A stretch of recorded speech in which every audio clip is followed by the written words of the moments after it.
আমি আপনাকে মাকামে মাহমুদ দান করেছি, আমি আপনাকে কাউসার দান করেছি। আপনার আজকে সম্মানের দিন, মর্যাদার দিন, কান্দেন কেন? আল্লাহর হাবিব বলবেন, রব্বুল আলামিন মাকামে মাহমুদ পেয়েছি, কাউসার পেয়েছি, কান্দি এই জন্য আমি দেখতে পাচ্ছি আবার সামনে দিয়া ফেরেশতারা আমার উম্মতগুলি জাহান্নামের দিকে নিয়ে যায়।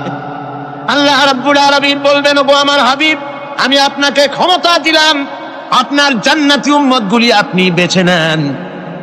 আল্লাহর হাবিব তার জান্নাতের উম্মতগুলি বাঁচতে থাকবেন। হযরত আয়েশা বলেন, ইয়া রাসূলুল্লাহ, কিয়ামতের ময়দানে লক্ষ কোটি কোটি মানুষের ভিতরে আপনার জান্নাতি উম্মত আপনি চিনবেন কি করে?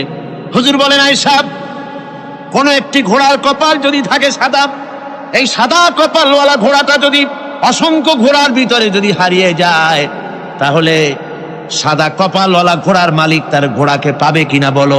হযরত আয়েশা বলেন, হুজুর অনায়াসে পাবে। আল্লাহ রাব্বুল আলামিনের হাবিব বলেন, আয়েশা রে, কিয়ামতের ময়দানে আমার যেই উম্মতেরা নামাজি ছিল, দিনদার ছিল, পরেজগার ছিল, দুনিয়ার বুকে ঈমান নিয়ে যারা চলাফেরা করেছে, আমার দিন কায়েমের আল্লাহর দিনের জন্য যারা কাজ করেছে, ওদের চেহারা নূর চমকাতে থাকবে, ঈমানের নূর কিয়ামতের দিন চমকাতে থাকবে। সেই ঈমানের নূর দেখে দেখে আমি আমার জান্নাতি উম্মতগুলি আমি বেছে নেব। নবীজি বলেছেন, কন্যার পিতাদেরকে গালি দিও না। অনেকে টিটকারি করে, বারবার মেয়ে হয় ছেলে একটাও হয় না, সেই জন্য টিটকারি বটকারি করে।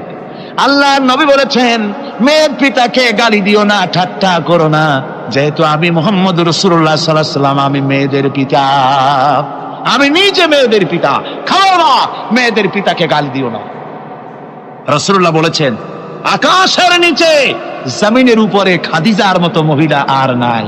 সেই হযরতে খাদিজা রাসূলের 4টি মেয়ে পেটে ধারণ করেছিলেন। সুবহানাল্লাহ। মেয়ের প্রতি রাসূলুল্লাহ যথেষ্ট মহব্বত করতেন, মেয়েকে খুব ভালোবাসতেন হুজুর সাল্লাল্লাহু আলাইহি ওয়াসাল্লাম। হুজুরের কলিজার টুকরা ছিলেন মা ফাতিমা রাদিয়াল্লাহু তাআলা আনহা।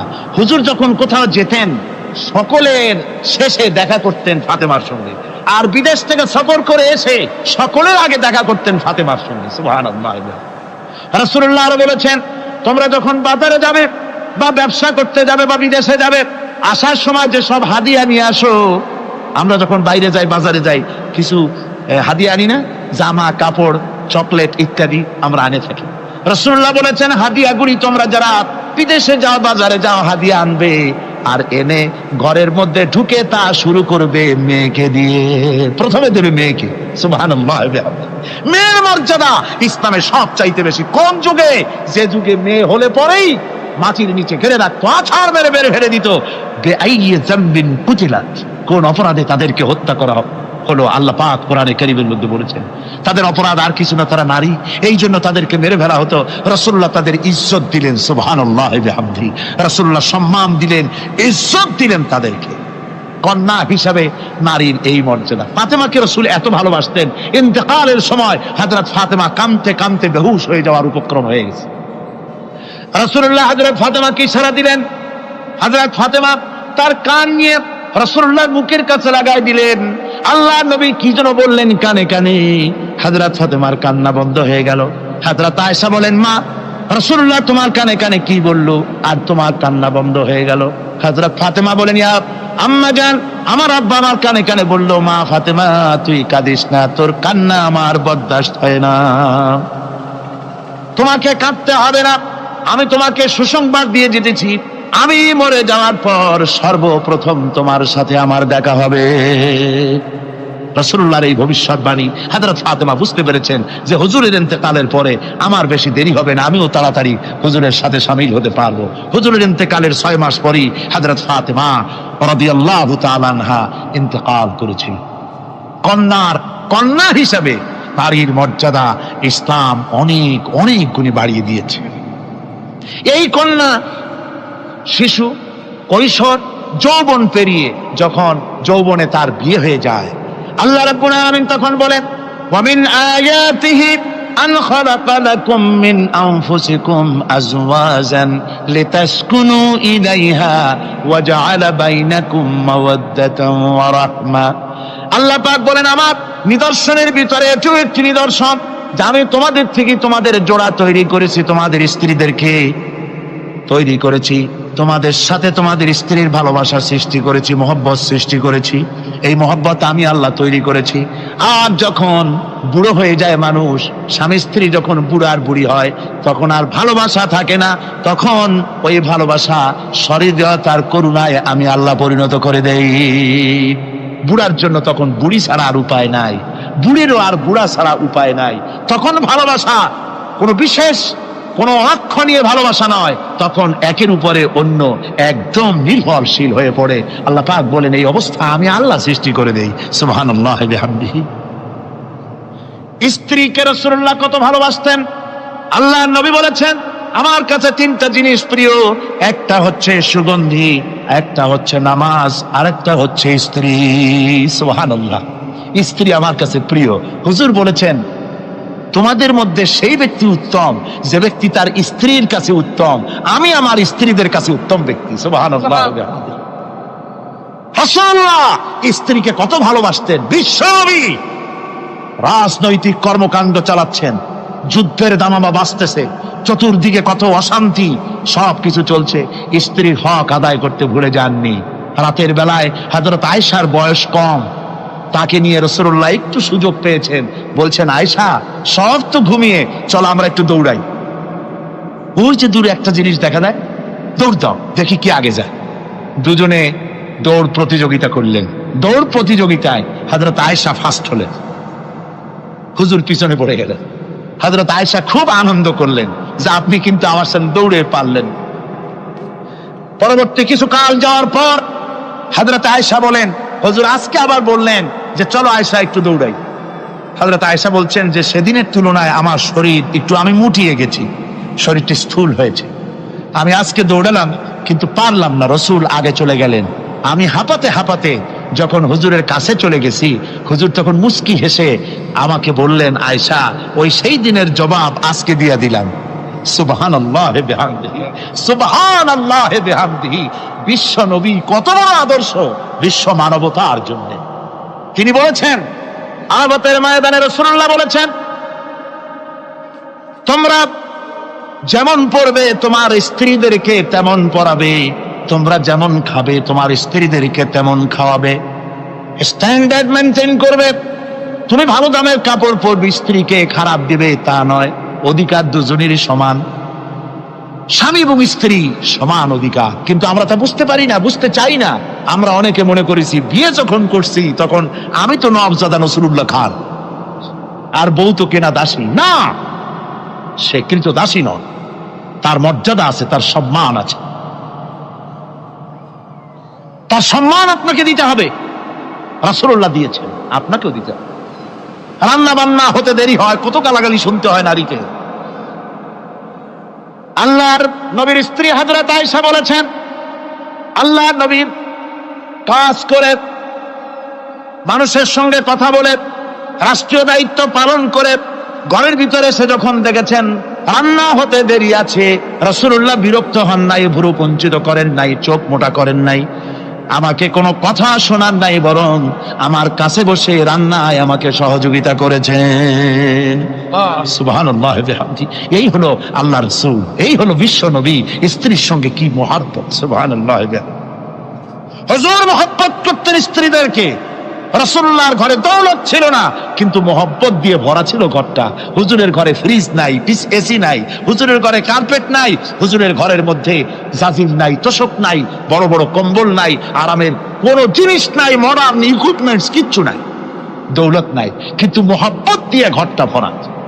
হযরত আয়েশা বলেছেন আমি পানি পান করে, যখন আমি পানি পান করে গ্লাস রেখে দিতাম, আল্লাহর নবী তখন গ্লাসের সেই জায়গায় ঠোঁট লাগাতেন যেখানে আমি ঠোঁট লাগাইয়া পানি পান করেছি।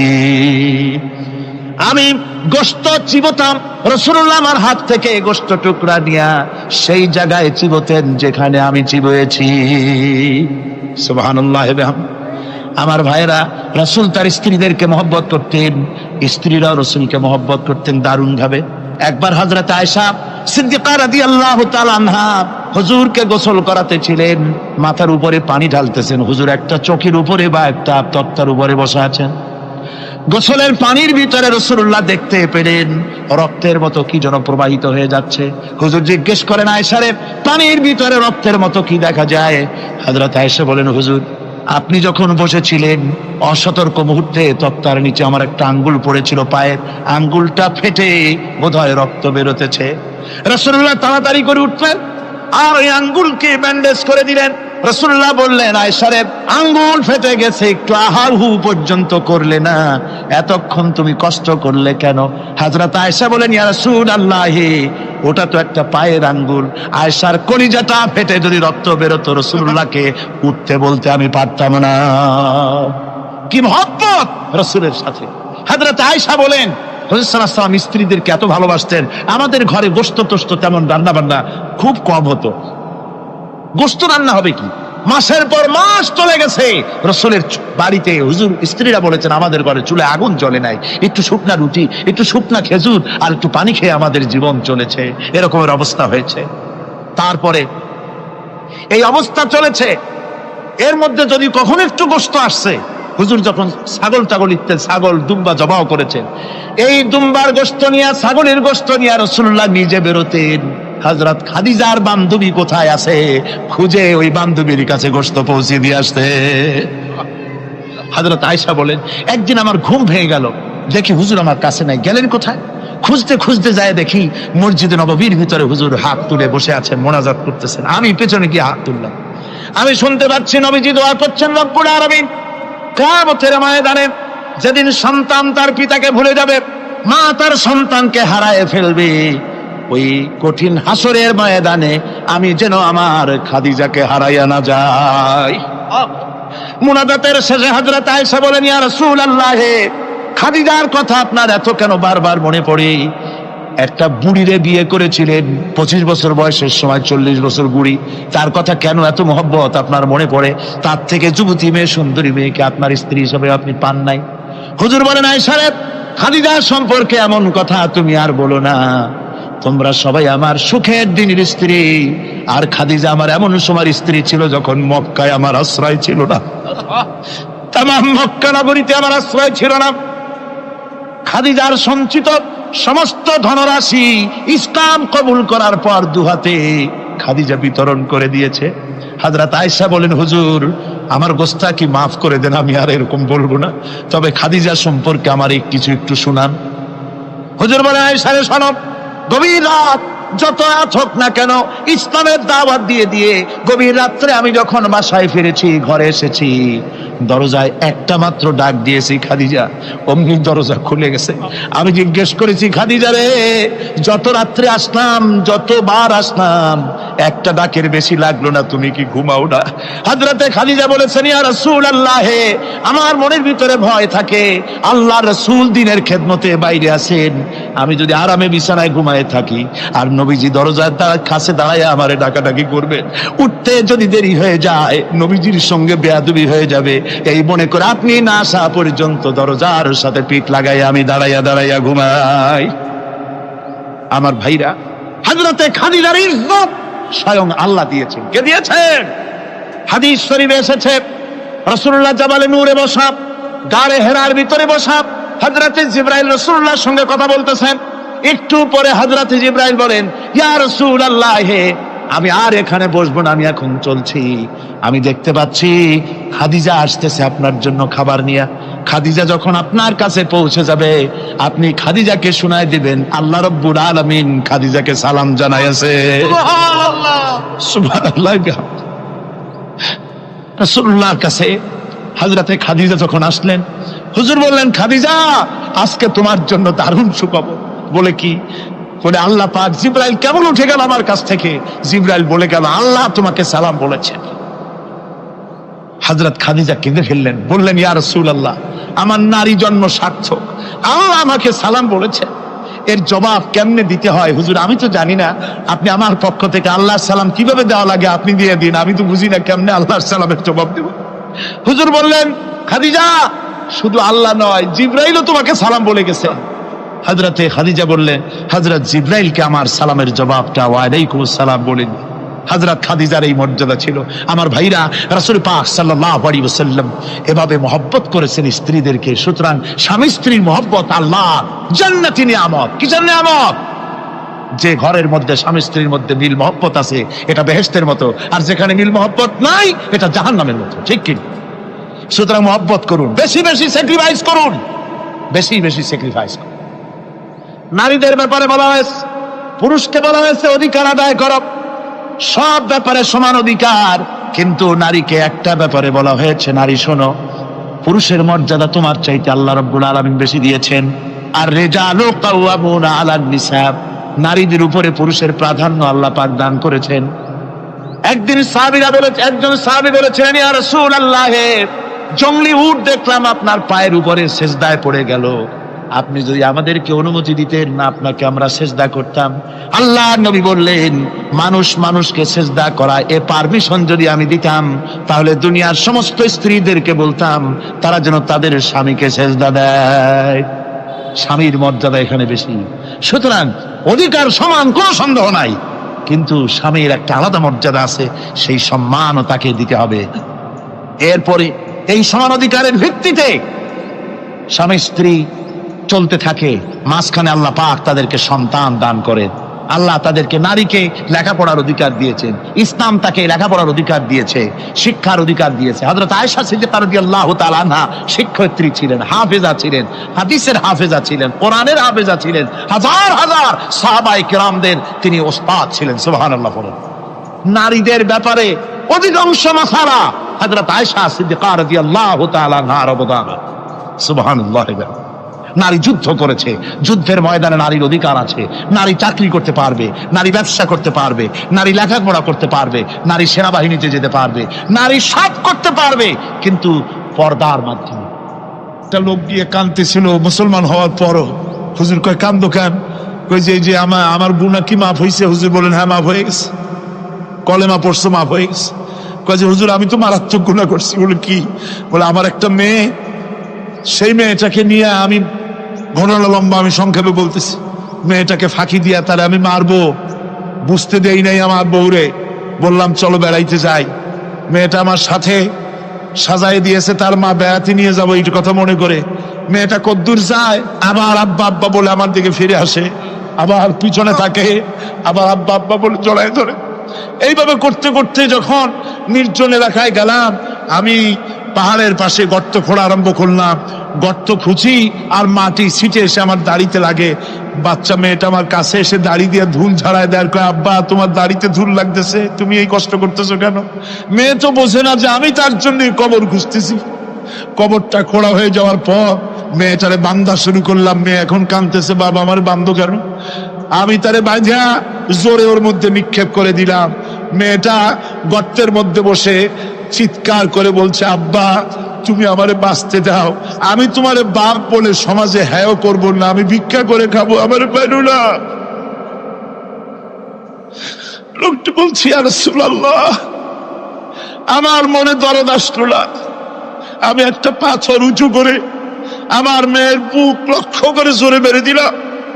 বুকটা ফেটে রক্ত ফিনকি দিয়ে উঠলো, আর মেয়ের বুক থেকে আওয়াজ বেরোলো, আব্বা। আমার কানে যেন এখনো সেই আওয়াজ বাজে। হাদিস শরীফে এসেছে, হুজুরের চোখের পানি দাড়ি ভিজে ভিজে জামার উপরে পড়তেছিল। হুজুর বললেন, আরে মানুষেও পারে এইরকম কাম করতে।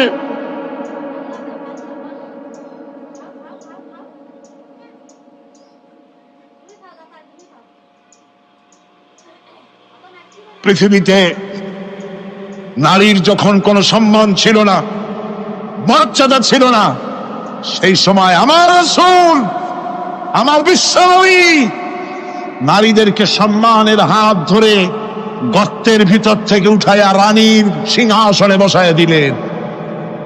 সুবহানাল্লাহ। মায়ের মর্যাদা দিয়ে দিলেন। সুবহানাল্লাহ। নারীরা আমাদের মায়ের জাত। নারীরা আমার কিয়ের জাত? মায়ের জাত। আমার মা বোনেরা, তোমাদের সম্মান কত তোমরা জানো না।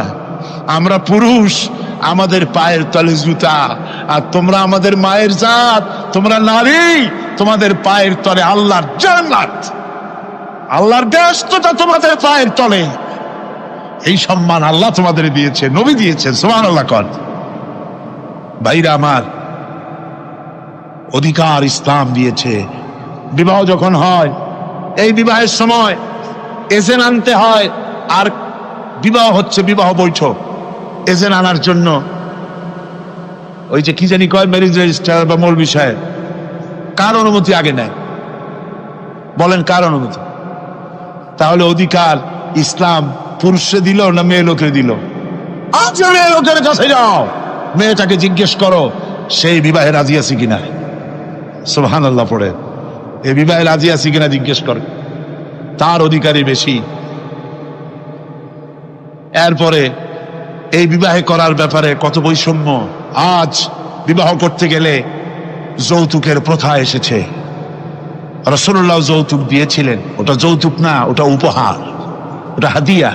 রাসূলুল্লাহ তোহফা দিয়েছিলেন হুজুরের জামাই। সুবহানাল্লাহ, কি জামাই!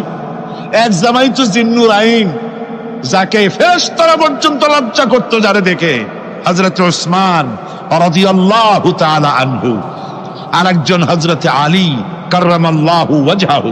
হযরত আলী, যার সম্পর্কে রাসূল পাক সাল্লাল্লাহু আলাইহি ওয়াসাল্লাম যাকে কত সম্মান দিয়েছেন, কত মর্যাদা দিয়েছেন, এই হলো হযরত আলী হুজুরের জামাই। আনা মাদিনাতুল ইলম ওয়া আলিয়ুম বাবুহা, আমি হলাম জ্ঞানের রাজ্য, আর আলী হলো সেই রাজ্যে প্রবেশের দরজা। সুবহানাল্লাহ। ভাইরা, এই হলো জামাই। আর মেয়ে খাতুনে জান্নাত, বিনতে রাসূল, বেহেশতের সমস্ত রমণীদের সরদারিনী মা ফাতিমাতুজ জাহরা রাদিয়াল্লাহু তাআলা আনহা। কি উপহার দিলেন বিয়েতে রাসূল! এই মেয়ে আর এই জামাই। উপহার হলো খেজুরের ছোবড়ার একটা তোশক,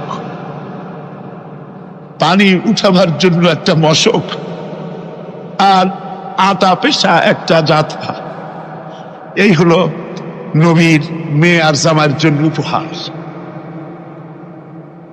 রাসূলের প্রতি কি ভালোবাসা দেখেছেন! হযরত উম্মে হাবিবা রাদিয়াল্লাহু তাআলা আনহা, আমাদের মা আবু সুফিয়ান রাদিয়াল্লাহু তাআলা আনহু, তার মেয়ে। তার কাছে আবু সুফিয়ান তখনও কাফের, সেই কুফরি হালতে মেয়ের ঘরে গিয়েছেন। যাওয়ার পরে হযরত উম্মে হাবিবা বাপ যখন বসতে গিয়েছেন, তখন উম্মে হাবিবা বলছেন যে আব্বা একটু দাঁড়ান। এই অবস্থায় দাঁড়াতে বলে বিছানাটা উল্টায় দিয়া তারপরে বললেন যে বসেন। বাপ মনে খুব দুঃখ পেলেন। আবু সুফিয়ান বললেন, মা উম্মে হাবিবা, আমি তোমার পিতা, ভালো একটা বিছানা থাকলে তাই বিছায় দেওয়া উচিত ছিল, আর তুমি বিছানাটা উঠাইয়া তারপরে আমারে খালি জায়গায় বসতে বললা, আমি তোমার ব্যবহারে আহত হলাম।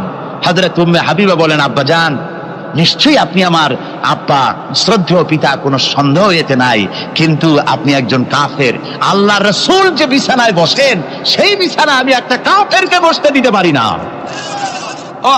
সুবহানাল্লাহ বিহামদি। তিনজনের দোয়া কবুল হবে আল্লাহর দরবারে। তার মধ্যে একজন হলেন মাজলুম ব্যক্তি, যে ব্যক্তি অত্যাচারিত, সে ব্যক্তি মুসাফির, প্রবাসী, তার দোয়া কবুল হবে। আর মা বাপ যদি সন্তানের জন্য দোয়া করে, ওই দোয়া আল্লাহ রব্বুল আলামিনের দরবারে মঞ্জুর হয়ে যায়।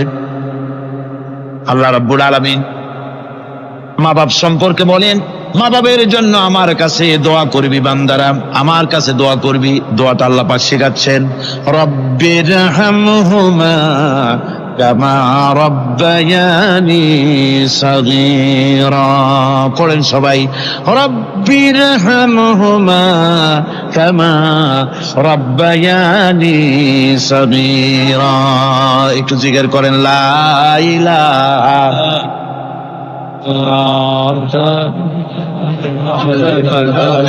লা ইলাহা ইল্লাল্লাহ, লা ইলাহা ইল্লাল্লাহ, লা ইলাহা ইল্লাল্লাহ, লা ইলাহা ইল্লাল্লাহ মুহাম্মাদুর রাসূলুল্লাহ।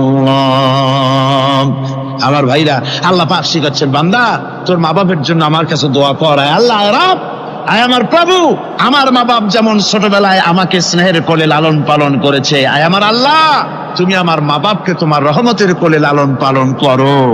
আল্লাহ শিখাই দিয়েছেন। আমার ভাইরা, প্রত্যেক নামাজের পরে এই দোয়াটা ভুলে যাবেন না, ভুলে যাবেন, ভুলে যাবেন আমার ভাইরা। আমার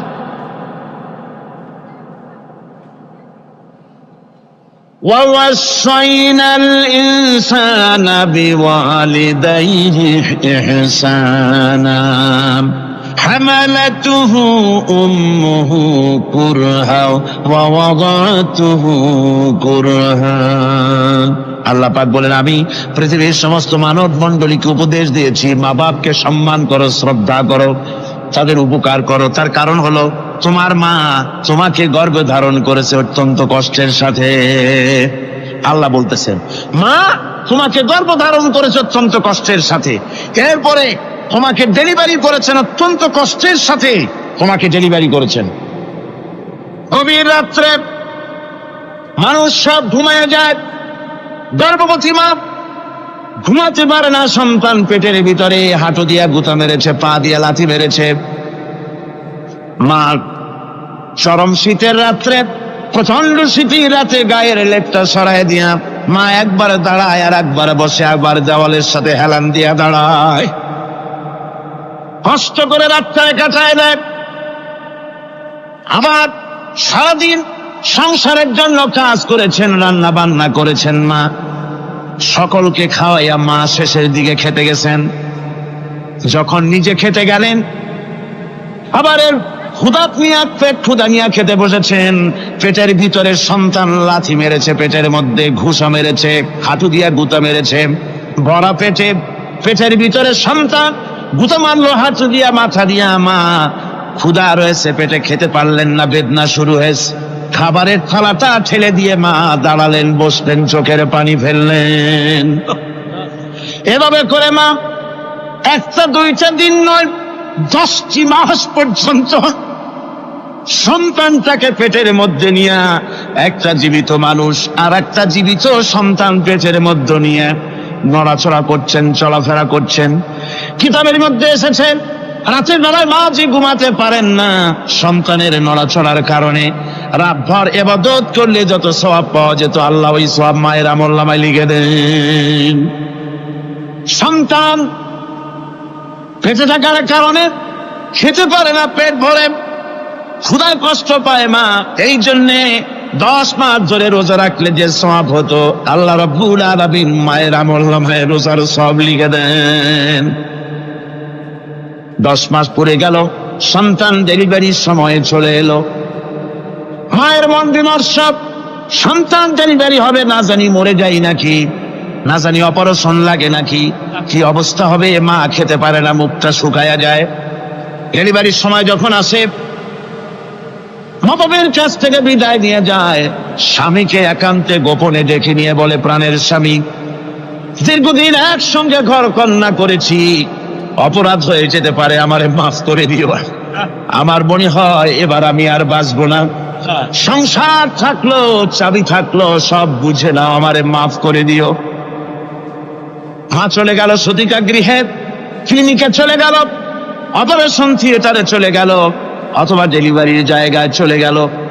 ডেলিভারি পেইন শুরু হয়ে গেল, বেদনা শুরু হয়ে গেল। এক একটা বেদনা যেন মায়ের এক একটা মৃত্যু যন্ত্রণা শুরু হয়ে যায়। এমন যন্ত্রণা, প্রসব বেদনা দুনিয়ার ভুক্তভোগী মা ছাড়া আর কেউ জানে না। এই চরম বেদনার ভেতর দিয়ে, চরম কষ্টের ভিতরে মা যখন একটা বাচ্চা প্রসব করলো, জিহাদের ময়দানের মতো মা রক্তাক্ত হয়ে গেলেন, সন্তান দুনিয়া এলো। মা তখন অস্থির থাকেন, এত বড় বিরাট কষ্টের ভিতরে। আল্লাহ রাব্বুল আলামিন বলেন, সন্তান যখন ডেলিভারি হয়ে গেল, মায়ের মনের ভিতরে আমি তখন এই ফিলিংস, এই টেন্ডেন্সি জাগ্রত করে দিই, দেখ কি হয়েছে। মা তখন দেখতে চায় কি হয়েছে। মায়ের সামনে যখন এত কষ্টে হৃদয় বিংড়ানো, কলিজার 32টি নারী ছেঁড়া যন্ত্রণার সন্তান যখন মায়ের চোখের সামনে আসে, আল্লাহ পাক বলেন, মা যখন তার ছেলের মুখের দিকে তাকায়, মেয়ের মুখের দিকে তাকায়, আল্লাহ বলেন 10 মাসের পেটে ধরা কষ্ট আর ডেলিভারির সব কষ্ট মায়ের মন থেকে মুছে ফেলে দেই। আল্লাহ রাব্বুল আলামিন বলেন, খবরদার দুনিয়ার মানুষ, এমন মায়ের সাথে নাফরমানি করবি না, এ মায়ের সাথে নাফরমানি করবি না, মাকে সম্মান করবি, মার কাছে দোয়া চাবি। দুনিয়ায় যদি সম্মান চাও, রিসপেক্ট চাও, মায়ের পায়ে ধরে কাঁদো। মায়ের জাতি অনেক সম্মান তার। রাসূল করিম সাল্লাল্লাহু আলাইহি সাল্লামকে প্রশ্ন করা হয়েছে, হুজুর খেদমত করবো কার? হুজুর কয় মায়ের। তারপরে কার? হুজুর কয় মায়ের। তারপরে কার? হুজুর বলেন মায়ের। তারপরে কার? তোমার পিতার। 3 গুণ। তোর ভাইয়ের মর্যাদা 3 গুণ বেশি, তোর বাবার চাইতে মর্যাদা বেশি। সুবহানাল্লাহ পড়ে। আর আজকে ইসলামের শত্রুরা তারা বলে যে ইসলাম নারীর অধিকার আদায় করে নাই। নারীর অধিকার ইসলাম দেয় নাই তো কে দিয়েছে? আমার বন্ধুগণ, বিশ্বনবী জনাবে মুহাম্মদ রাসূলুল্লাহ সাল্লাল্লাহু আলাইহি ওয়াসাল্লাম মসজিদে নববীর ভিতরে বসে আছেন। এক বৃদ্ধা মহিলা মসজিদের মধ্যে প্রবেশ করলেন। হুজুর বৃদ্ধাকে দেখে দাঁড়ায় গেলেন, বিশ্বনবী বুড়ি মেয়ে লোককে দেখে দাঁড়ায় গেলেন। আল্লাহর নবী বুড়িকে দেখে দাঁড়ালেন। বুড়ি যখন কাছে এলেন, আল্লাহর নবী নিজের গায়ের চাদর বুড়ির জন্য বিছায়া দিলেন। বুড়ি বসলেন।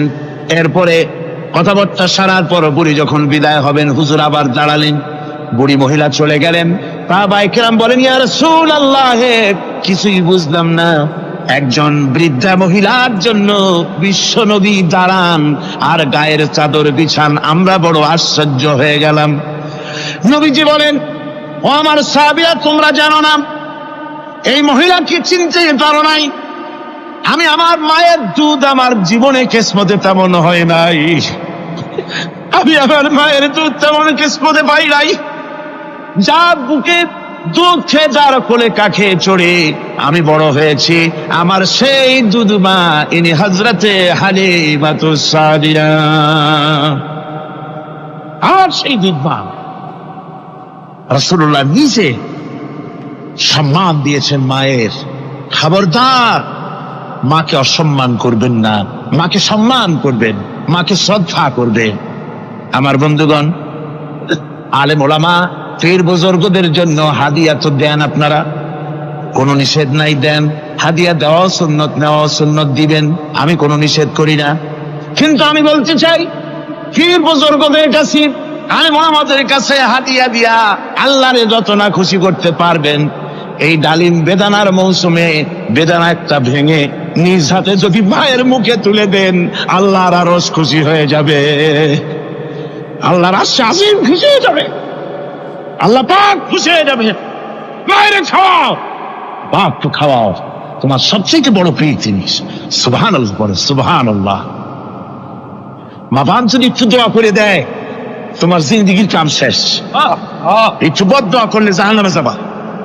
কোন পীর সাহেব বদদোয়া করলে জাহান্নামে যাবে এমন কথা নয়। কোন মাওলানা বদদোয়া করলে দোজখে যাবে এমন কথা নয়। রাসূল বলেছেন, হুমা জান্নাতুকা ওয়া নারুকা। মা বাপ তোমার বেহেশত, মা বাপ তোমার জাহান্নাম।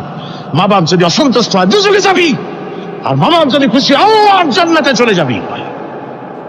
সুবহানাল্লাহ, সুবহানাল্লাহ, সুবহানাল্লাহ।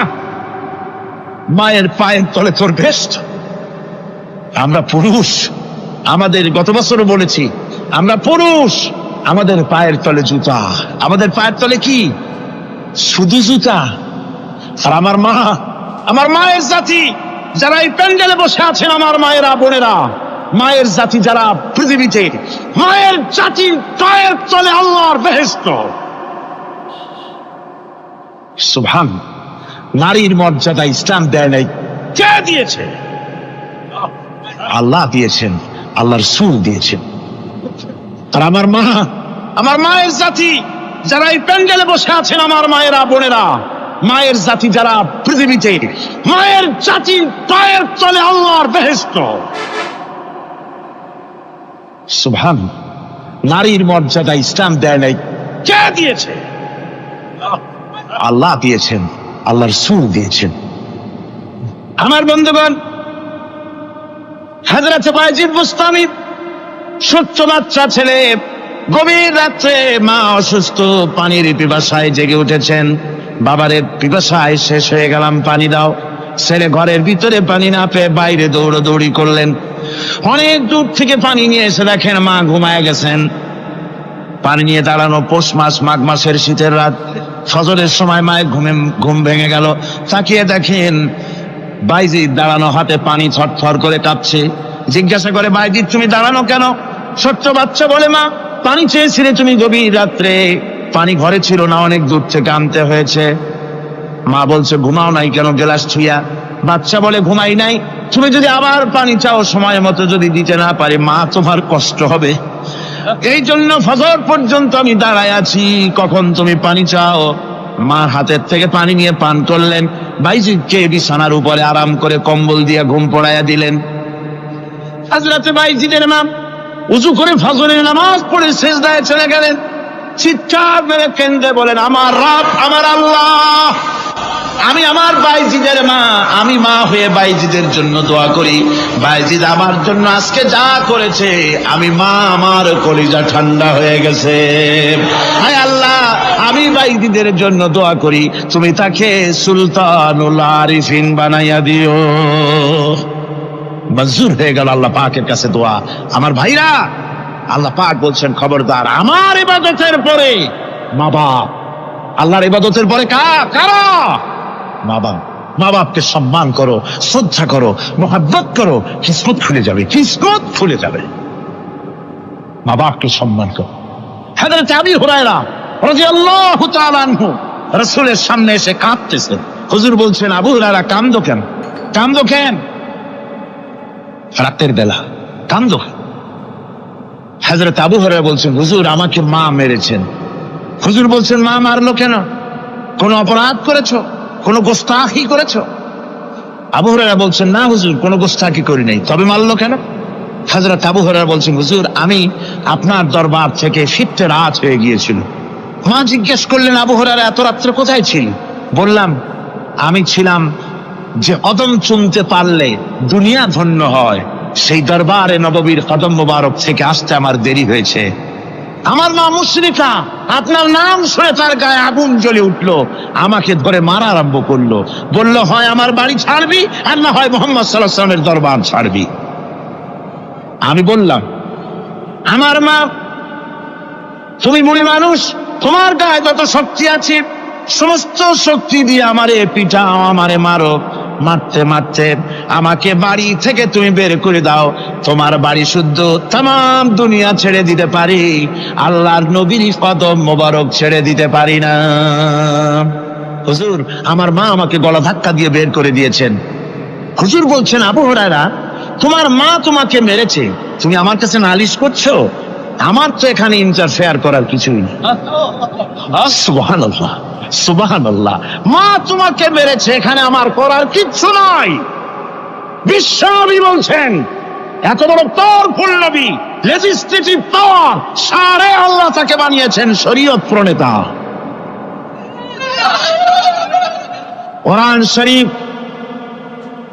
কোরআন শরীফে শুধু হালাল ও হারামের, হালাল এবং হারামের, বৈধ এবং অবৈধের সীমারেখা শুধু কোরআনই ঠিক করেন, রাসূলের জন্য আল্লাহ ছেড়ে দিয়েছেন।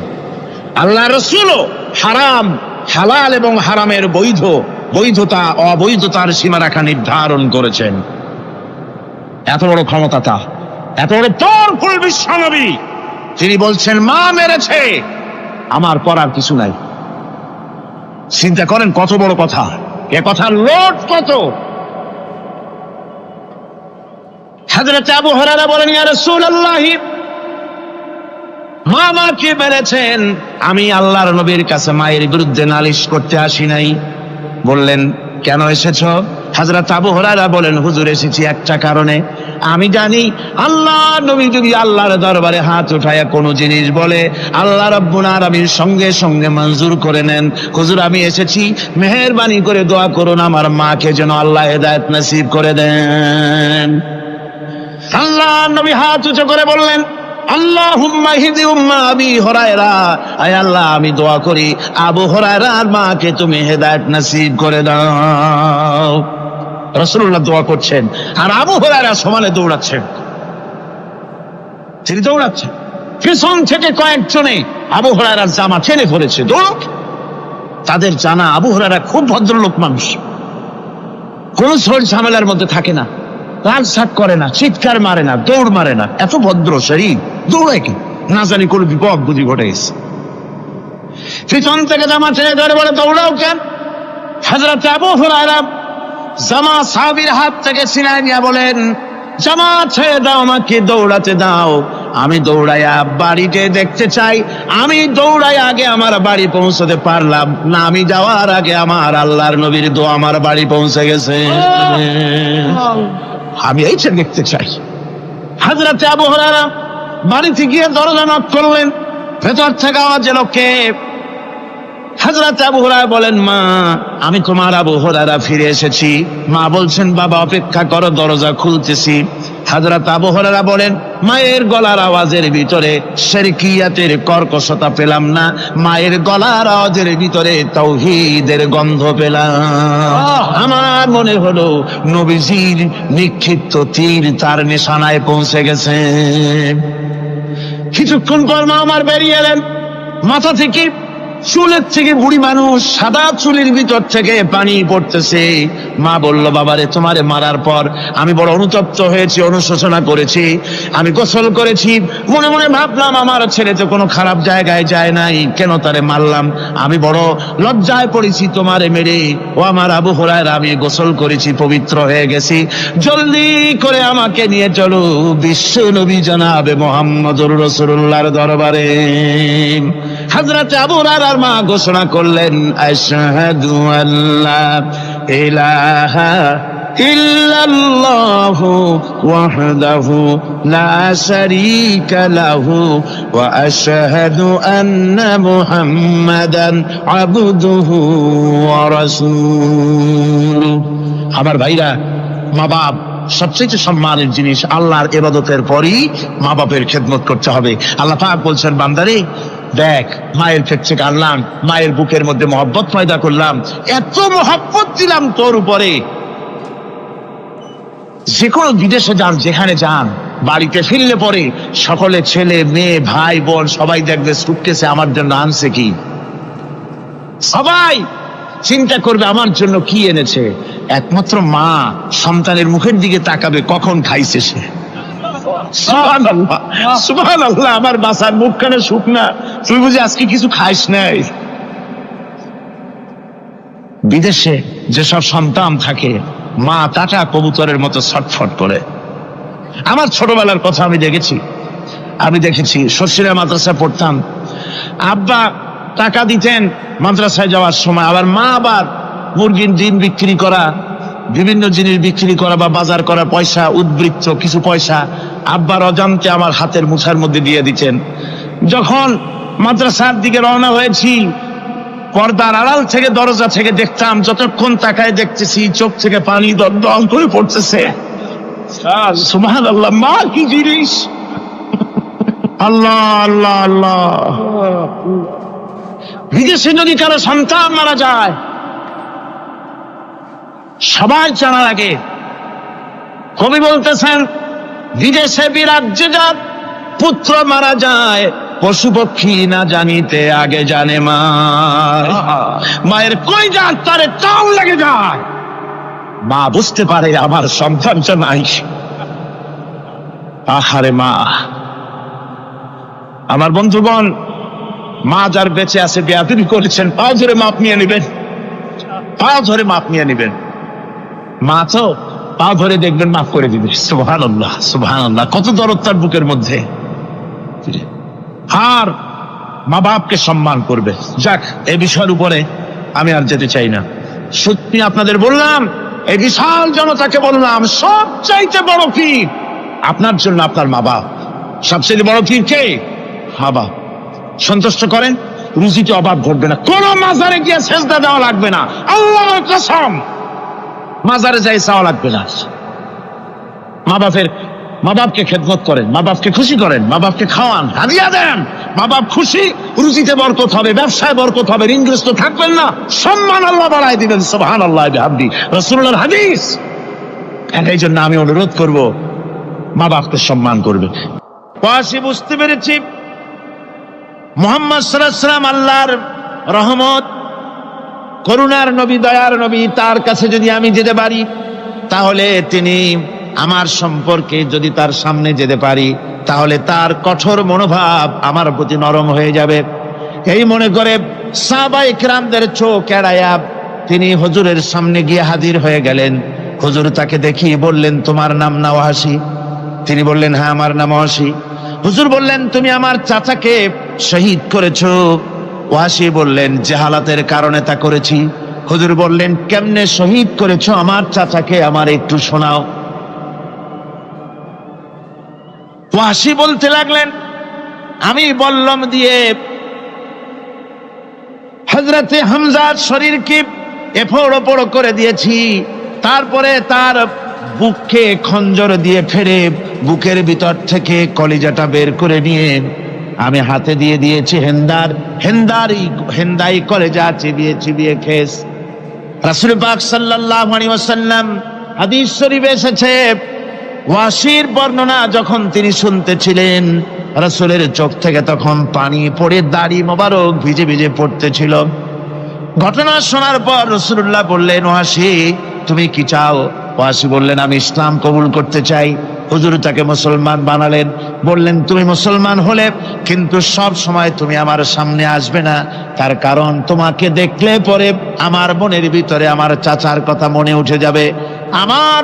আমি আমার আব্বাকে পাই নাই, আব্বার স্নেহ যত্ন আমার কিসমতে তেমন হয় নাই। আমার চাচা হামজা আমাকে পিতার মতো করে আমাকে স্নেহ করেছে, তোমাকে দেখলে পরে তার কথা মনে পড়বে, সুতরাং তুমি সবসময় আমার সামনে আসবে না। ওয়াসি সেদিন শপথ নিয়েছিলেন, রব্বুল আলামিন আমি জাহালাতের কারণে যেই বল্লম দিয়ে একজন শ্রেষ্ঠ সন্তানকে আমি শহীদ করে ফেলেছিলাম, আমি বুঝতে পারি নাই, ওই বল্লমটা আমি হেফাজতে রেখে দিয়েছি। তুমি আমার এই দোয়া মঞ্জুর করো, আমি যেন এই বল্লম দিয়ে এই পৃথিবীর নিকৃষ্ট ইসলামের কোন দুশ্মনকে যেন আমি শেষ করে দিতে পারি। আল্লাহ পাক দোয়া তার মঞ্জুর করে নিলেন। মুসাইলামা কাযযাবের বিরুদ্ধে হযরত আবু বকর সিদ্দিক রাদিয়াল্লাহু তাআলা আনহু যে বাহিনী পাঠালেন, হযরত ওয়াসি সেই বাহিনীর মধ্যে ছিলেন। আর তিনি সেই বল্লমটা দিয়ে, যে বল্লম দিয়ে তিনি হযরত হামজাকে শহীদ করেছিলেন, সেই বল্লমটা দিয়েই ইসলামের নিকৃষ্ট শত্রু মুসাইলামা কাযযাবকে দুনিয়া থেকে তিনি বিদায় করে দিলেন। রাসূলের যুগে একজন নবুয়তের দাবি করলো, তার নাম হচ্ছে মুসাইলামা কাযযাব। সে দাবি করলো, সে মনে করলো যে নবুয়ত হচ্ছে একটা ব্যবসা। মুহাম্মদ সাল্লাল্লাহু আলাইহি ওয়াসাল্লামের কিছু ছিল না, নবুয়তের দাবি করলো, গনিমতের মাল আসলো, টাকা পয়সা আসলো, তারপর রাজত্ব হয়ে গেল, এরকম তো কম কথা না। তা আমিও যদি নবুয়তের দাবি করি তাহলে এরকমের একটা ব্যবসা আমিও করতে পারবো। এই চিন্তা ভাবনা করে নবুয়তের দাবি করে বসলো। নবুয়তের দাবি করে সে প্রচার করে বেড়াতে লাগলো, আমি নবী। তারপর তার উম্মতেরা বলল যে আচ্ছা আপনি তো নবী বুঝলাম, তা মুহাম্মদ সাল্লাল্লাহু আলাইহি ওয়াসাল্লামের উপরে ওহী নাজিল হয়, আপনি তো কোনো নতুন ওহী আমাদের দিতে পারলেন না, কোনো সূরাও এ পর্যন্ত আসলো না। মুসাইলামা কাযযাব বলল, দেখো কেবল না নবী হলাম, একটু সময় দাও ওহী আসা। কিছুদিন পর বলল যে সূরাটা এসে গেছে। বলে কি? সে সূরা কাউসারের একটা প্যারোডি তৈরি করলো, বলল আমার উপরে একটা নতুন সূরা আসছে, সূরাটি হচ্ছে ইন্না আতাইনাকাল আকাক ফাসাল্লি লিরাব্বিকা ওয়াজাক ইন্না শানিয়াকা হুয়াল আবলাক। এর অর্থ হচ্ছে আমি তোমাকে আকাক পক্ষী দান করেছি। আর আকাক পক্ষী বলা হয় হুতুম পেঁচাকে। ও যে কায়দার নবী, পাখিটাও পাইছে সেই কায়দারই। তারপরে ফাসাল্লি লিরাব্বিকা ওয়াজাক, সুতরাং তোমার প্রভুর উদ্দেশ্যে নামাজ পড়ো আর জোরে সোরে চিৎকার করো। মনে রেখো, তোমার দুশ্মন হবে শ্বেত এবং কৃষ্ণ বর্ণে, এর না আছে কোনো গোড়া, না আছে এর মাথা, না আছে এর কোনো অর্থ, না আছে কিছু। এই জাতীয় সূরা দেখিয়া উম্মতেরা বলল, কি যে আশ্চর্য কথা, মুহাম্মদ সাল্লাল্লাহু আলাইহি ওয়াসাল্লামের উপরে যে সূরা নাজিল হয়েছে তা পড়তে কত সুন্দর, কত ভাব গম্ভীর, আর এ কি একটা সূরা নাজিল হলো। তারা নিজেরা বলা তোয়া করলো। আর একবার ধরলো মুসাইলামাকে, তারা বলল মুহাম্মদ সাল্লাল্লাহু আলাইহি ওয়াসাল্লাম তাকে তার উম্মতেরা তাদের বাগানে নিয়ে যায়, নিলে পরে যে বাগান থেকে তিনি যান, গাছে খরমা না থাকলে খরমা হয়ে যায়, কোনো পানি শূন্য কুয়ার কাছ থেকে গেলে তার বরকতে কুয়ায় পানি চলে আসে।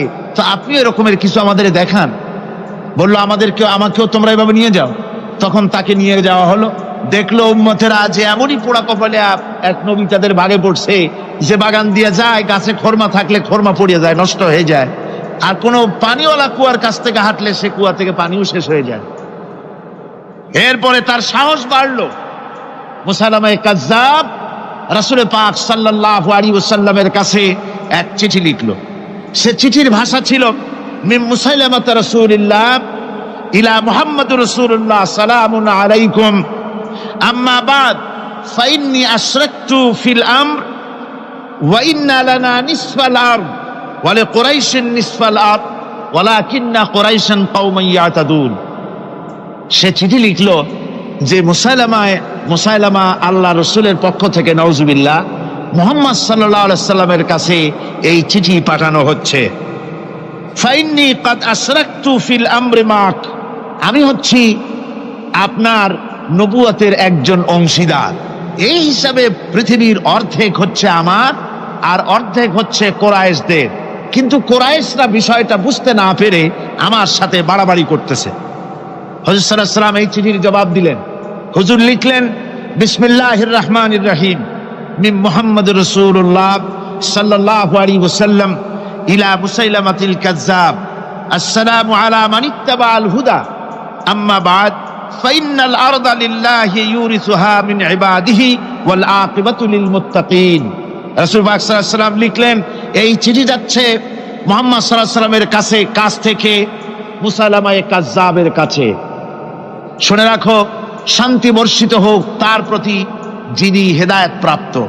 এই পৃথিবীর উত্তরাধিকারী হচ্ছে কেবলমাত্র আল্লাহ পাকের সেই সব বান্দারা যারা নাকি আল্লাহর গোলাম, আল্লাহর একান্ত আল্লাহর আইন এবং কানুনকে মেনে যারা চলে, আর পরকাল হচ্ছে সেই সমস্ত লোকেদের জন্যই। মুসাইলামায়ে কাজ্জাবের মুয়াজ্জিন যারা, তারাও জানতো, তারাও জানতো যে লোকটা মিথ্যেবাদী। তো কিছু মাল পানি পাওয়া যায়, টাকা পয়সা পাওয়া যায়, সাথে থাকলে কিছু খাওয়াটাও যায়, এই জন্য তার সাথে থাকতো। রাসূলুল্লাহর মুয়াজ্জিন আযান দিতেন, আশহাদু আন্না মুহাম্মাদার রাসূলুল্লাহ, আমি সাক্ষ্য দিচ্ছি মুহাম্মদ সাল্লাল্লাহু আলাইহি ওয়াসাল্লাম আল্লাহর রাসূল। আর মুসাইলামার মুয়াজ্জিন যে ছিল, সে আযান দিত, আশহাদু আন্না মুসাইলামাতা ইয়াজামু আন্নাহু রাসূলুল্লাহ। ও বলতো, আযান দিত এই কথা বলে যে আমি সাক্ষ্য দিচ্ছি মুসাইলামা মনে করে যে সে আল্লাহর রাসূল। আমার ভাইরা, এরপরে মুসাইলামায়ে কাজ্জাবের বিরুদ্ধে হযরত আবু বকর সিদ্দিক রাদিয়াল্লাহু তাআলা আনহু 40,000 লোকের একটা বিশাল বাহিনী, সাহাবায়ে কেরামদের এক বিশাল বাহিনী পাঠিয়ে দিলেন মুসাইলামায়ে কাজ্জাবের বিরুদ্ধে লড়াই করার জন্য। এর সিবাসারার ছিলেন হযরত খালিদ বিন ওয়ালিদ। এই জিহাদে যাওয়ার সময় ওয়াহশী রাদিয়াল্লাহু তাআলা আনহু, যিনি হযরত হামজা রাদিয়াল্লাহু তাআলা আনহুর কাতিল ছিলেন, হুজুর সাল্লাল্লাহু আলাইহি ওয়াসাল্লাম ফতহ মক্কার দিনে সকলকে ক্ষমা করে দিয়েছিলেন, কিন্তু 5 জন নারী আর 6 জন পুরুষ সম্পর্কে বলেছিলেন এদেরকে যেখানে পাও সেখানে হত্যা করো। এর মধ্যে ওয়াহশী একজন। ওয়াহশী বুঝতে পেরেছি মুহাম্মদ সাল্লাল্লাহু আলাইহি ওয়াসাল্লাম আল্লাহর রহমত, করুণার নবী, দয়ার নবী, তার কাছে যদি আমি যেতে পারি তাহলে তিনি আমার সম্পর্কে, যদি তার সামনে যেতে পারি তাহলে তার কঠোর মনোভাব আমার প্রতি নরম হয়ে যাবে। এই মনে করে সাহাবায়ে কেরামদের চোখ এড়ায়া তিনি হুজুরের সামনে গিয়ে হাজির হয়ে গেলেন। হুজুর তাকে দেখিয়ে বললেন, তোমার নাম না ওয়াসি? তিনি বললেন, হ্যাঁ আমার নাম ওয়াসি। হুজুর বললেন, তুমি আমার চাচাকে শহীদ করেছো? ওয়াসি বললেন, জাহালাতের কারণে তা করেছি। হুজুর বললেন, কেমনে শহীদ করেছো আমার চাচাকে, আমার একটু শোনাও। ওয়াসি বলতে লাগলেন, আমি বল্লম দিয়ে হযরতে হামজার শরীরকে এফোড় ওপড় করে দিয়েছি, তারপরে তার বুককে খঞ্জর দিয়ে ফেরে বুকের ভিতর থেকে কলিজাটা বের করে নিয়ে আমি হাতে দিয়ে দিয়েছি হেন্দাই কলেজা চিবিয়ে চিবিয়ে খেস।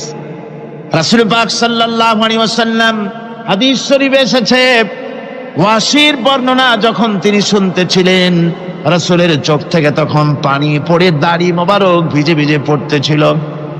ঘটনা শোনার পর রাসূলুল্লাহ বললেন, ওয়াসি তুমি কি চাও? ওয়াসি বললেন, আমি ইসলাম কবুল করতে চাই। হুজুর তাকে মুসলমান বানালেন। বললেন, তুমি মুসলমান হলে কিন্তু সব সময় তুমি আমার সামনে আসবে না, তার কারণ তোমাকে দেখলে পরে আমার মনের ভিতরে আমার চাচার কথা মনে উঠে যাবে। আমি আমার আব্বাকে পাই নাই, আব্বার স্নেহ যত্ন আমার কিসমতে তেমন হয় নাই। আমার চাচা হামজা আমাকে পিতার মতো করে আমাকে স্নেহ করেছে, তোমাকে দেখলে পরে তার কথা মনে পড়বে, সুতরাং তুমি সবসময় আমার সামনে আসবে না। ওয়াসি সেদিন শপথ নিয়েছিলেন, রব্বুল আলামিন আমি জাহালাতের কারণে যেই বল্লম দিয়ে একজন শ্রেষ্ঠ সন্তানকে আমি শহীদ করে ফেলেছিলাম, আমি বুঝতে পারি নাই, ওই বল্লমটা আমি হেফাজতে রেখে দিয়েছি। তুমি আমার এই দোয়া মঞ্জুর করো, আমি যেন এই বল্লম দিয়ে এই পৃথিবীর নিকৃষ্ট ইসলামের কোন দুশ্মনকে যেন আমি শেষ করে দিতে পারি। আল্লাহ পাক দোয়া তার মঞ্জুর করে নিলেন। মুসাইলামা কাযযাবের বিরুদ্ধে হযরত আবু বকর সিদ্দিক রাদিয়াল্লাহু তাআলা আনহু যে বাহিনী পাঠালেন, হযরত ওয়াসি সেই বাহিনীর মধ্যে ছিলেন। আর তিনি সেই বল্লমটা দিয়ে, যে বল্লম দিয়ে তিনি হযরত হামজাকে শহীদ করেছিলেন, সেই বল্লমটা দিয়েই ইসলামের নিকৃষ্ট শত্রু মুসাইলামা কাযযাবকে দুনিয়া থেকে তিনি বিদায় করে দিলেন।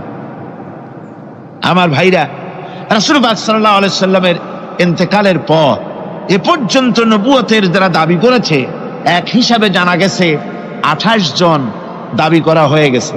রাসূল বলেছেন, আমার পরে 30 জন মিথ্যেবাদী নবুয়তের দাবি করবে। কতজন করবে? 28 জন হয়ে গেছে, বাকি আছে কত? এর মধ্যে গোলাম আহমদ একজন। গোলাম আহমদ দাবি করলো যে আমি নবী। তার অনেকগুলি বই কিতাব সে লিখলো। বইয়ের মধ্যে এক জায়গায় সে লিখেছে, তার বইয়ে এক জায়গায় লিখেছে যে আমি স্বপ্নে দেখলাম আল্লাহ আমার সামনে উপস্থিত। আল্লাহ আমার সামনে এসেছেন পুরুষের আকৃতিতে, আর আমি তখন স্বপ্নের ভিতরে আমি নিজেকে একজন নারীর মতোই মনে করলাম। স্বপ্নের ভেতরেই আল্লাহ পাক পুরুষ হিসাবে আমাকে ব্যবহার করলেন। আমি স্বপ্নের মধ্যেই গর্ভবতী হলাম এবং স্বপ্নের ভিতরে আমি গোলাম আহমদ মসিহে রূপান্তরিত হয়ে গেলাম। নাউযুবিল্লাহি মিন যালিক। গোলাম আহমদ বলছে, আল্লাহ পাক ওহীর মাধ্যমে আমাকে জানিয়েছেন, আল্লাহ আমাকে বলেছেন, গোলাম আহমদ তুমি হচ্ছ আমার সন্তান তুল্য। নাউযুবিল্লাহি মিন যালিক। এইভাবে অসংখ্য মিথ্যে কথা দিয়ে বইপত্র রচনা করেছে।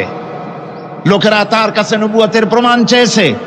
আসলে শরীয়তের বিধান হচ্ছে, হুজুরের পরে যদি কেউ নবুয়তের দাবি করে, তাহলে তাকে সে নবী কিনা এর কোনো প্রমাণ তার কাছে চাওয়াও জায়েজ নাই। যেহেতু প্রমাণ চাইতে গেলে বোঝা যায়, সন্দেহ হয়, কিছুটা প্রমাণ দিতে পারলে তাহলে সে নবী হবে। কথা বুঝতে পেরেছেন? এই জন্য রাসূলের পরে যদি কেউ নবুয়তের দাবি করে, তাহলে তার কাছে নবুয়তের দাবির কোনো প্রমাণও চাওয়া যাইবে না। বিনা প্রমাণে রাসূলের পরে নবুয়তের দাবি যেই করবে সে কি হবে? জোরে বলেন, কি হবে? কাফের হয়ে যাবে। দুনিয়ার সমস্ত উলামা, সমস্ত মুহাদ্দিস, সমস্ত মুফাসসির, দুনিয়ার সমস্ত মুফতি সব একমত, কোনো দ্বিমত নাই, গোলাম আহমদ কাদিয়ানী কাফের।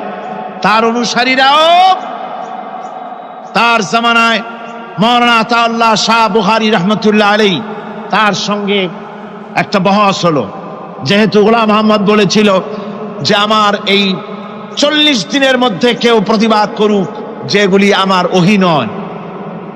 হযরতে মাওলানা আতাউল্লাহ শাহ বুখারী রহমতুল্লাহ আলাইহি সেই যুগের একজন শ্রেষ্ঠ আলিম, তিনি বললেন, আমি তোমার কাছে কোনো প্রমাণ চাই না তুমি নবী কিনা, আমি জানি তুমি মিথ্যেবাদী, তবে তোমাকে বলতে হবে তুমি এই শক্তি কোথায় পেলে।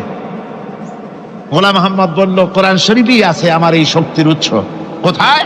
বলল যে এই যে আয়াতটা আমি আপনাদের সামনে তেলাওয়াত করেছি, ঈসা আলাইহিস সালামের ওই কথাই গোলাম মোহাম্মদ বলল যে হযরত ঈসা আমার সম্পর্কে বলেছেন, ইয়াতি মিন বাদ ইসমুহু আহমদ, আমার পরে একজন নবী আসবেন, রাসূল আসবেন, তার নাম হবে আহমদ, আমি সেই আহমদ। মাওলানা আতাউল্লাহ বুখারী বলছেন, তোমার নাম তো আহমদ না, তোমার নাম হচ্ছে গোলাম আহমদ। তার অর্থ হলো হযরত ঈসা আলাইহিস সালাম যে আহমদের কথা বলেছেন, তুমি সেই আহমদের গোলাম। গোলাম আহমদ বললেন, দেখুন আমার নামের প্রথম শব্দ গোলাম, এটা হচ্ছে আমার লকব, আমি আমার নামের লকবটা ছেড়ে দিলাম, বাদ দিয়ে দিলাম, আর ব্যবহার করব না। তাহলে তো আমি আহমদ থাকি, আপনি তো আর আপত্তি করতে পারেন না। মাওলানা বুখারী বললেন, নামের প্রথম শব্দ বাদ দেওয়া যদি জায়েজ হয়, তাহলে তোমার ফতোয়া দিয়ে আমার নামের প্রথম শব্দ বাদ দিয়ে দিলাম। আমার নাম আতা আল্লাহ, নামের প্রথম শব্দ আতা বাদ দিয়ে দিলাম। তো আতা যদি বাদ দেই তাহলে আল্লাহ হই, আর আল্লাহ হয়ে বলছি তোমার মতো গাধাকে নবুয়াত আমি দেই নাই। এরপর এই পৃথিবীর নিকৃষ্ট পাপী এই কাফেরের মৌত হলো কোথায়? জোরে বলেন, এই কাফেরের মৌত হলো কোথায়? পায়খানার ভেতরে মৌত হয়েছে। আমার বন্ধুগণ, সুতরাং বাংলাদেশে যত কাদিয়ানি আছে, সমস্ত কাদিয়ানিরা কাফের। সমস্ত কাদিয়ানিরা কি? আরো জোরে বলুন, তারা কি? কাদিয়ানিরা মুসলমানদের গোরস্থানে, তাদের মানুষ মারা গেলে মুসলমানদের গোরস্থানে তা দাফন করে না, মুসলমানদের জানাজায় তারা কোনোদিন আসে না, মুসলমানদের কোনো মসজিদে তারা নামাজ পড়তে যায় না, তারা আলাদাভাবে মসজিদ তৈরি করে মসজিদের নামে। গোলাম মোহাম্মদ কাদিয়ানির অনুসারীরা যে মসজিদ করে, ওগুলি মসজিদ নয়, এগুলি মসজিদে জেরাত। এগুলি কি? মসজিদে জেরাত। এগুলি কখনোই মসজিদের সম্মান পেতে পারে না। তারা কোরআনে কারীমের ব্যাখ্যা নিজেরা করেছে, নিজেরা তৈরি করেছে, যার সাথে আহলে সুন্নাতুল জামাতের হাদিসের কোনো মিল নাই, নিজেরাই করেছে। সুতরাং এই কাদিয়ানীদেরকে সৌদি আরবিয়া সহ মধ্যপ্রাচ্যের 18টি দেশ এবং পাকিস্তান সরকারও নন মুসলিম মাইনরিটি হিসাবে ঘোষণা করেছে। বাংলাদেশ সরকারের কাছে কাদিয়ানীদেরকে অমুসলিম ঘোষণার জন্য দাবি জানানো হচ্ছে দীর্ঘদিন থেকে, কিন্তু যে সরকারি আসে কর্ণপাত করে না, কাদিয়ানীদের সাথে তাল মিলিয়ে চলতে চেষ্টা করে। আর এই তাল মিলিয়ে চলার অর্থই হলো মুনাফিকি। এই তাল মিলিয়ে চলার অর্থ কি? মুনাফিকি। বাংলাদেশের সব আলেম, সব উলামা ঐক্যবদ্ধভাবে দাবি করেছে কাদিয়ানীদেরকে অমুসলিম ঘোষণা করার জন্য, কিন্তু আজ পর্যন্ত তা করা হয়নি। আজকের মাহফিল থেকেও, এই বিশাল জনসমুদ্র, আমরা কোরআনে কারীমের তাফসীরের মাহফিল থেকে দাবি জানাই সরকারের কাছে কাদিয়ানীদেরকে অমুসলিম সংখ্যালঘু হিসাবে ঘোষণা করা হোক। এ প্রস্তাবে দাবিকে আপনাদেরও হাত উঁচু করে দেখান। ربنا ظلمنا أنفسنا وإن لم تغفر لنا وترحمنا لنكونن من الخاسرين ربنا لا تزغ قلوبنا بعد إذ هديتنا وهب لنا من لدنك رحمة إنك أنت الوهاب أي الله تعالى হাজার হাজার মুসলমান নরনারী ঠান্ডাকে উপেক্ষা করে তোমার দ্বীনের কথা শোনার জন্য, কোরআনে কারীমের কথা শোনার জন্য এই মাঠে এসে হাজির হয়েছে। আল্লাহ তুমি দয়া করে মেহেরবানি করে আলোচনার সওয়াবটুকুন হুজুরে পুরনূর সাল্লাল্লাহু আলাইহি সাল্লামের রূহ মুবারকে পৌঁছে দাও। রব্বুল আলামিন, আমাদের মধ্য থেকে যাদের মা বাপ দুনিয়া থেকে জনমের মতো বিদায় হয়ে গেছে, আল্লাহ কবরে যদি আযাব থাকে দয়া করে আযাব মাফ করে দাও। আল্লাহ আমাদের মা বাপের উপরে তোমার রহমত নাজিল করো।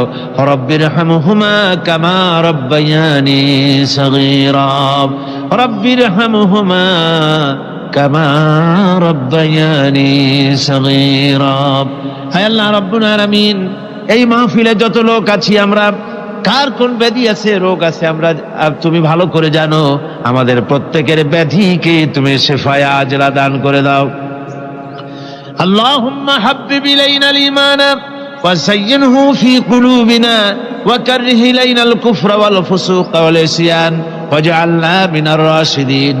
ربنا تقبل منا إنك أنت السميع العليم وتب علينا إنك أنت التواب الرحيم. سبحان ربك رب العزة عما يصفون وسلام على المرسلين الحمد لله رب العالمين. واجعل آخر كلمتنا عند الموت لا إله إلا الله محمد رسول الله.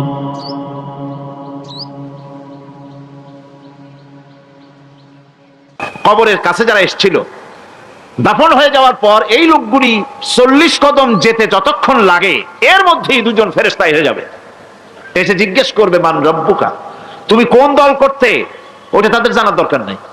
হযরত ওসমান রাদিয়াল্লাহু তাআলা আনহু কবরের কাছে গিয়ে খুব কাঁদতেন। সাহাবায়ে কেরাম প্রশ্ন করেছেন, হুজুর রাসূল করিম সাল্লাল্লাহু আলাইহি সাল্লাম যখন জান্নাত ও জাহান্নামের ওয়াজ করেন তখনও তো এত বেশি আপনি কাঁদেন না, যত বেশি কাঁদেন কবরের কাছে এসে, কারণ কি?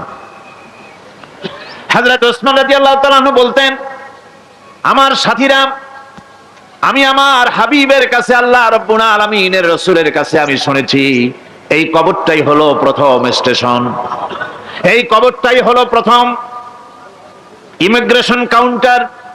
এই জায়গায় যদি কেউ ধরা পড়ে যায়, কারো যদি চার্জশিট হয়ে যায়, সব জায়গায় ধরা পড়ে যাবে, হাসরে মিজানে সিরাতে কোনো জায়গায় নাজাত পাবে না।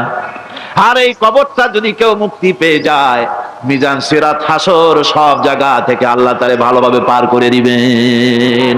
এটা হলো আসল জায়গা, মারাত্মক জায়গা, খুব মারাত্মক জায়গা। আমি এটাকে ইমিগ্রেশন কাউন্টার বলেছি আমার ভাষায়। চাকরি কিসে করতেন ওটা জানার দরকার নেই, ব্যবসা করতেন না চাকরি করতেন প্রয়োজন নেই। প্রথমেই জিজ্ঞাসা করা হবে ন্যাশনালিটি, প্রথমেই জিজ্ঞাসা করা হবে তার ন্যাশনালিটি সম্পর্কে, তার আইডেন্টিটিটা কি, এবং সেটাকে সত্যায়িত করার জন্য, বোঝার জন্য 3টি প্রশ্ন। প্রথম প্রশ্ন মান রব্বুকা ওয়া মা দীনুকা ওয়া মান নাবিয়্যুকা, তোমার রব কে, তোমার দ্বীন কি, তোমার নবী কে। বেঈমান হয়, মুনাফিক হয়, সে বলবে হায় হাতা লা আদরি, হায় হাতা লা আদরি, জানি না আমার রব কে, আমি জানি না। তোমার দ্বীন কি, দ্বীন কারে কয় বুঝি না। এরপরে আল্লাহর নবী জনাবে মুহাম্মদ রাসূলুল্লাহ সাল্লাল্লাহু আলাইহি ওয়াসাল্লামকে দেখানো হবে, বলা হবে মা কুনতা তাকুলু ফি হাদার রাজুল, এই ব্যক্তি সম্পর্কে তোমার ধারণা কি নিকে, বলবে আমি চিনি না, নাউযুবিল্লাহ। বাস, এরপরে তার যা হবার তাই শুরু হয়ে যাবে। আল্লাহর নবী বলেন লাউ কানা লি ইবনি আদামা ওয়াদিন মিন যাহাবিন লাহাব্বা ইয়াকুনা লাহু সারিন, এই পৃথিবীতে যদি কাউকে একটা মাঠ ভরে যদি সোনা দেওয়া যায়, লোকটা বলবে রব্বুল আলামিন আমি যদি আরেকটা মাঠ এরকম সোনা ভরা পেতাম। দ্বিতীয় আরেকটা মাঠ দেওয়া হলে আবার বলবে যদি তৃতীয় আরেকটা মাঠ সোনা ভরে যদি পেতাম। নবীজি বলেন ওয়ালা ইয়ামলাউ জাওফু ইবনু আদামা ইল্লা তুরাব, মানুষের পেট 3.5 হাত মাটি ছাড়া, কবরের মাটি ছাড়া মানুষের পেট ভরবে না। বিদেশ ভ্রমণ করেছেন তারা জানেন, লন্ডন যাবেন, আমেরিকা যাবেন, সৌদি আরব যাবেন, যে কোনো বিদেশে যাবেন, গেলেই পাসপোর্ট তারা দেখবে, পাসপোর্টে আপনার ন্যাশনালিটি কোনটা সেটাই তারা জানতে চাইবে। আপনি কোন দল করেন এটা তারা জানতে চাইবে না, আপনি কোন ভাষায় কথা বলেন তাও তাদের জানার দরকার নাই। প্রথমেই তারা আপনার ন্যাশনালিটি দেখবে, আপনার আইডেন্টিটি কি তারা জানতে চাইবে। তারপরে যদি স্যাটিসফ্যাক্টরি হয় আপনাকে ভিসা দিয়ে ভেতরে ঢুকবার ব্যবস্থা করে দেবে। আর যদি তারা স্যাটিসফাইড না হয় তাহলে আপনাকে মেহমানখানায় ঢুকানো হবে গ্রেফতার করে। খবর হচ্ছে এ ধরনের একটি ইমিগ্রেশন কাউন্টার। কবরের ভিতরে মানুষ যখনই রাখা হবে সঙ্গে সঙ্গে দুজন ফেরেশতা আসবে। অথবা যে ব্যক্তি বিদ্রোহ করেছে এবং দুনিয়ার জীবনকে অগ্রাধিকার দিয়েছে তার জায়গা হচ্ছে জাহান্নাম। জোরে বলেন নাউজুবিল্লাহ। যে ব্যক্তি আল্লাহর সঙ্গে বিদ্রোহ করেছে আর পরকালের জন্য পাথর জোগাড় করে নাই, দুনিয়াকে অগ্রাধিকার দিল, পরকালকে ভুলে গেল, তার জায়গা হলো জাহান্নাম। وَأَمَّا مَنْ خَافَ مَقَامَ رَبِّهِ وَنَهَى النَّفْسَ عَنِ الْهَوَى فَإِنَّ الْجَنَّةَ هِيَ الْمَأْوَى। আর যে ব্যক্তি আপন প্রভুর সামনে উপস্থিত হওয়াকে ভয় করেছে এবং আপন প্রবৃত্তিকে লালসা মুক্ত করেছে, লালসার হাত থেকে রক্ষা করেছে, আল্লাহ রাব্বুল আলামিন কিয়ামতের দিন তার জন্য রেখে দিয়েছেন জান্নাত। তার জন্য একটা মোহর মধ্যে মানুষ পড়ে আছে, খেল তামাশার ভিতরে পড়ে আছে। আল্লাহ পাক বলছেন কুল মাতাউদ দুনিয়া কালিলুন ওয়াল আখিরাতু খায়রুল লিমান ইত্তাকা। বলো দুনিয়ার সমস্ত সম্পদ খুবই নগণ্য, আর যে ব্যক্তি পরকালকে বিশ্বাস করে, পরকালের কামনা করে, সেই খোদাভীরু লোকদের জন্য পরকাল হচ্ছে প্রকৃত আবাসস্থল। সেই জায়গাটাই হলো আসল জায়গা। ওই জায়গার জন্য কিছু তৈরি করতে হবে। কোরআনে কারিমে রব্বুল আলামিন বলছেন আরাদিতুম বিল হায়াতিদ দুনিয়া মিনাল আখিরাহ ফামা মাতাউদ দুনিয়া ফিল আখিরাতি ইল্লা কলিল। তোমরা কি পরকালের জীবনের বিনিময় এই দুনিয়ার জীবনটাই বেশি পরিতুষ্ট হয়েছো? অথচ দুনিয়ার জীবনের সুখ সম্পদ তো পরকালের তুলনায় খুবই নগণ্য। পরকালের সুখ অনেক বেশি, পরকালের দুঃখটাও অনেক বেশি, সুখটাও অনেক বেশি। পরকালটা স্থায়ী, সুতরাং দুনিয়ার মোহে না পড়ে পরকালের জন্য জীবনটাকে পরকাল ভিত্তিক জীবন তৈরি করো। দুনিয়ার মোহে পড়ে থাকলে পরে দুনিয়ায় যারা অগ্রাধিকার দিবে দুনিয়াকে পরকালের তুলনায় জবাব দিতে পারবে না কবরের ভিতরে গিয়া। আর যারা পরকালকে অগ্রাধিকার দিবে, দুনিয়ার চাইতে পরকালকে বেশি অগ্রাধিকার দেবে আর আল্লাহর ভয় কলিজার ভিতরে রাখবে, কবরের জবাব সঠিকভাবে দিতে পারবে, কিয়ামতের দিন আল্লাহ রাব্বুল আলামিন তাদের জন্য জান্নাত দান করবেন। জোরে বলেন আমিন। দুনিয়াটা হচ্ছে দুনিয়া যেখানে আমরা আছি। আমি আগেই বলেছি দুনিয়া হচ্ছে আদনা শব্দ থেকে এর উৎপত্তি হয়েছে। তুচ্ছ, নিকৃষ্ট, এটার দাম নাই, এটার মূল্য নাই। হযরত ইবনে কাইয়্যিম রাহিমাহুল্লাহ নওয়ারাল্লাহু মারকাদাহু ওয়া জাআলাল জান্নাতা মাসওয়াহু। হযরত ইবনে কাইয়্যিম তিনি বলছেন, সুন্দর করে বলছেন দুনিয়া সম্পর্কে, মা মাদা ফিদ দুনিয়া আহলামুন ওয়া মা বাকিয়া মিনহা আমানি ওয়াল ওয়াক্তু বাইনাহুমা দায়ুন। মা মাদা ফিদ দুনিয়া আহলামুন, জীবনের যে অংশ ফেলে এসেছি সেটা আজ একটা স্বপ্ন। ওয়া মা বাকিয়া মিনহা আমানি, আর জীবনের যে অংশ সামনে বাকি আছে সেটা এখন একটা আকাঙ্ক্ষা। ওয়াল ওয়াক্তু বাইনাহুমা দায়ুন, আর এর মাঝখান থেকে সময় সব চলে যাচ্ছে। কত বড় কথা চিন্তা করেছেন? জীবনের যে অংশ ফেলে এসেছি তা আজকে স্বপ্ন, তা আজ কি বলেন? স্বপ্ন। আর সামনে যা আছে সেটা আকাঙ্ক্ষা, আর মাঝখান থেকে সময় সব চলে যাচ্ছে। এরপরে তিনি বলছেন ওয়ামাইয়া সাহাবিদ দুনিয়া ইয়াকুন মিসলা কাবিদিন আলাল মাই খানাতুহু ফুরুজুল আসাবিঈ। দুনিয়াদারের অবস্থা হচ্ছে এই, কেউ যদি দুই হাতে পানি খামসায় ধরে, দুই হাতে কি ধরছে বলেন? দুই হাতে পানি খামসায় ধরেছে, খুব মজবুত করে ধরেছে, দুই মুঠ পানি, বলেন থাকবে কতটুকু? কতটুকু থাকবে? এক ফোঁটাও থাকবে না, কারণ তার আঙ্গুলের ফাঁক তার সাথে খেয়ানত করবে, আঙ্গুলের ফাঁক দিয়া পানিগুলি সব বেরিয়ে চলে যাবে। সুতরাং দুনিয়া যারা চায় তারা ঠিক পানি খামসায় ধরলে পানি যেমন হাতের ভেতর থেকে খেয়ানত করে চলে যায়, যারা দুনিয়া চায় দুনিয়াও তাদেরকে এভাবে ফাঁকি দিয়ে চলে যায়। আরো চাই, আরো চাই, চাওয়ার কোনো শেষ নাই। মানুষ এভাবে করে দুনিয়ার মহব্বতে এমনি পাগল হয়ে যায়, শুধু দুনিয়ার মহব্বত, পরকালকে বেমালুম ভুলে যায়। আমি কিন্তু এই কথা বুঝাতে চাই নাই যে পরকালের মহব্বতে, পরকালের ভয়তে বা পরকালের জন্য দুনিয়া আপনি বাজার ঘাট, বেচা কিনা, ব্যবসা বাণিজ্য সবকিছু ভুলে যান, না তা নয়। ভুল বোঝার কোনো কারণ নাই। পরকালকে অগ্রাধিকার দিতে হবে। মানে দুনিয়াটা চিরস্থায়ী জায়গা নয়, চিরস্থায়ী হচ্ছে কোনটা? আখিরাত। চিল্লা এখন কোনটা?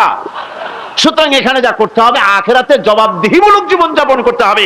আপনি ব্যবসা করবেন, ওজনে কম দিতে পারবেন না, আপনি খাদ্যে ভেজাল দিতে পারবেন না, চুরি করতে পারবেন না, ডাকাতি করতে পারবেন না, জেনা করতে পারবেন না, বদমাশি করতে পারবেন না, মদ খেতে পারবেন না, সন্ত্রাসী হতে পারবেন না, হাইজ্যাকার হতে পারবেন না, চাঁদাবাজ হতে পারবেন না, মুনাফাখোর হতে পারবেন না, আপনি চোরা কারবারি হতে পারবেন না, ঘুষখোর হতে পারবেন না, সুদখোর হতে পারবেন না।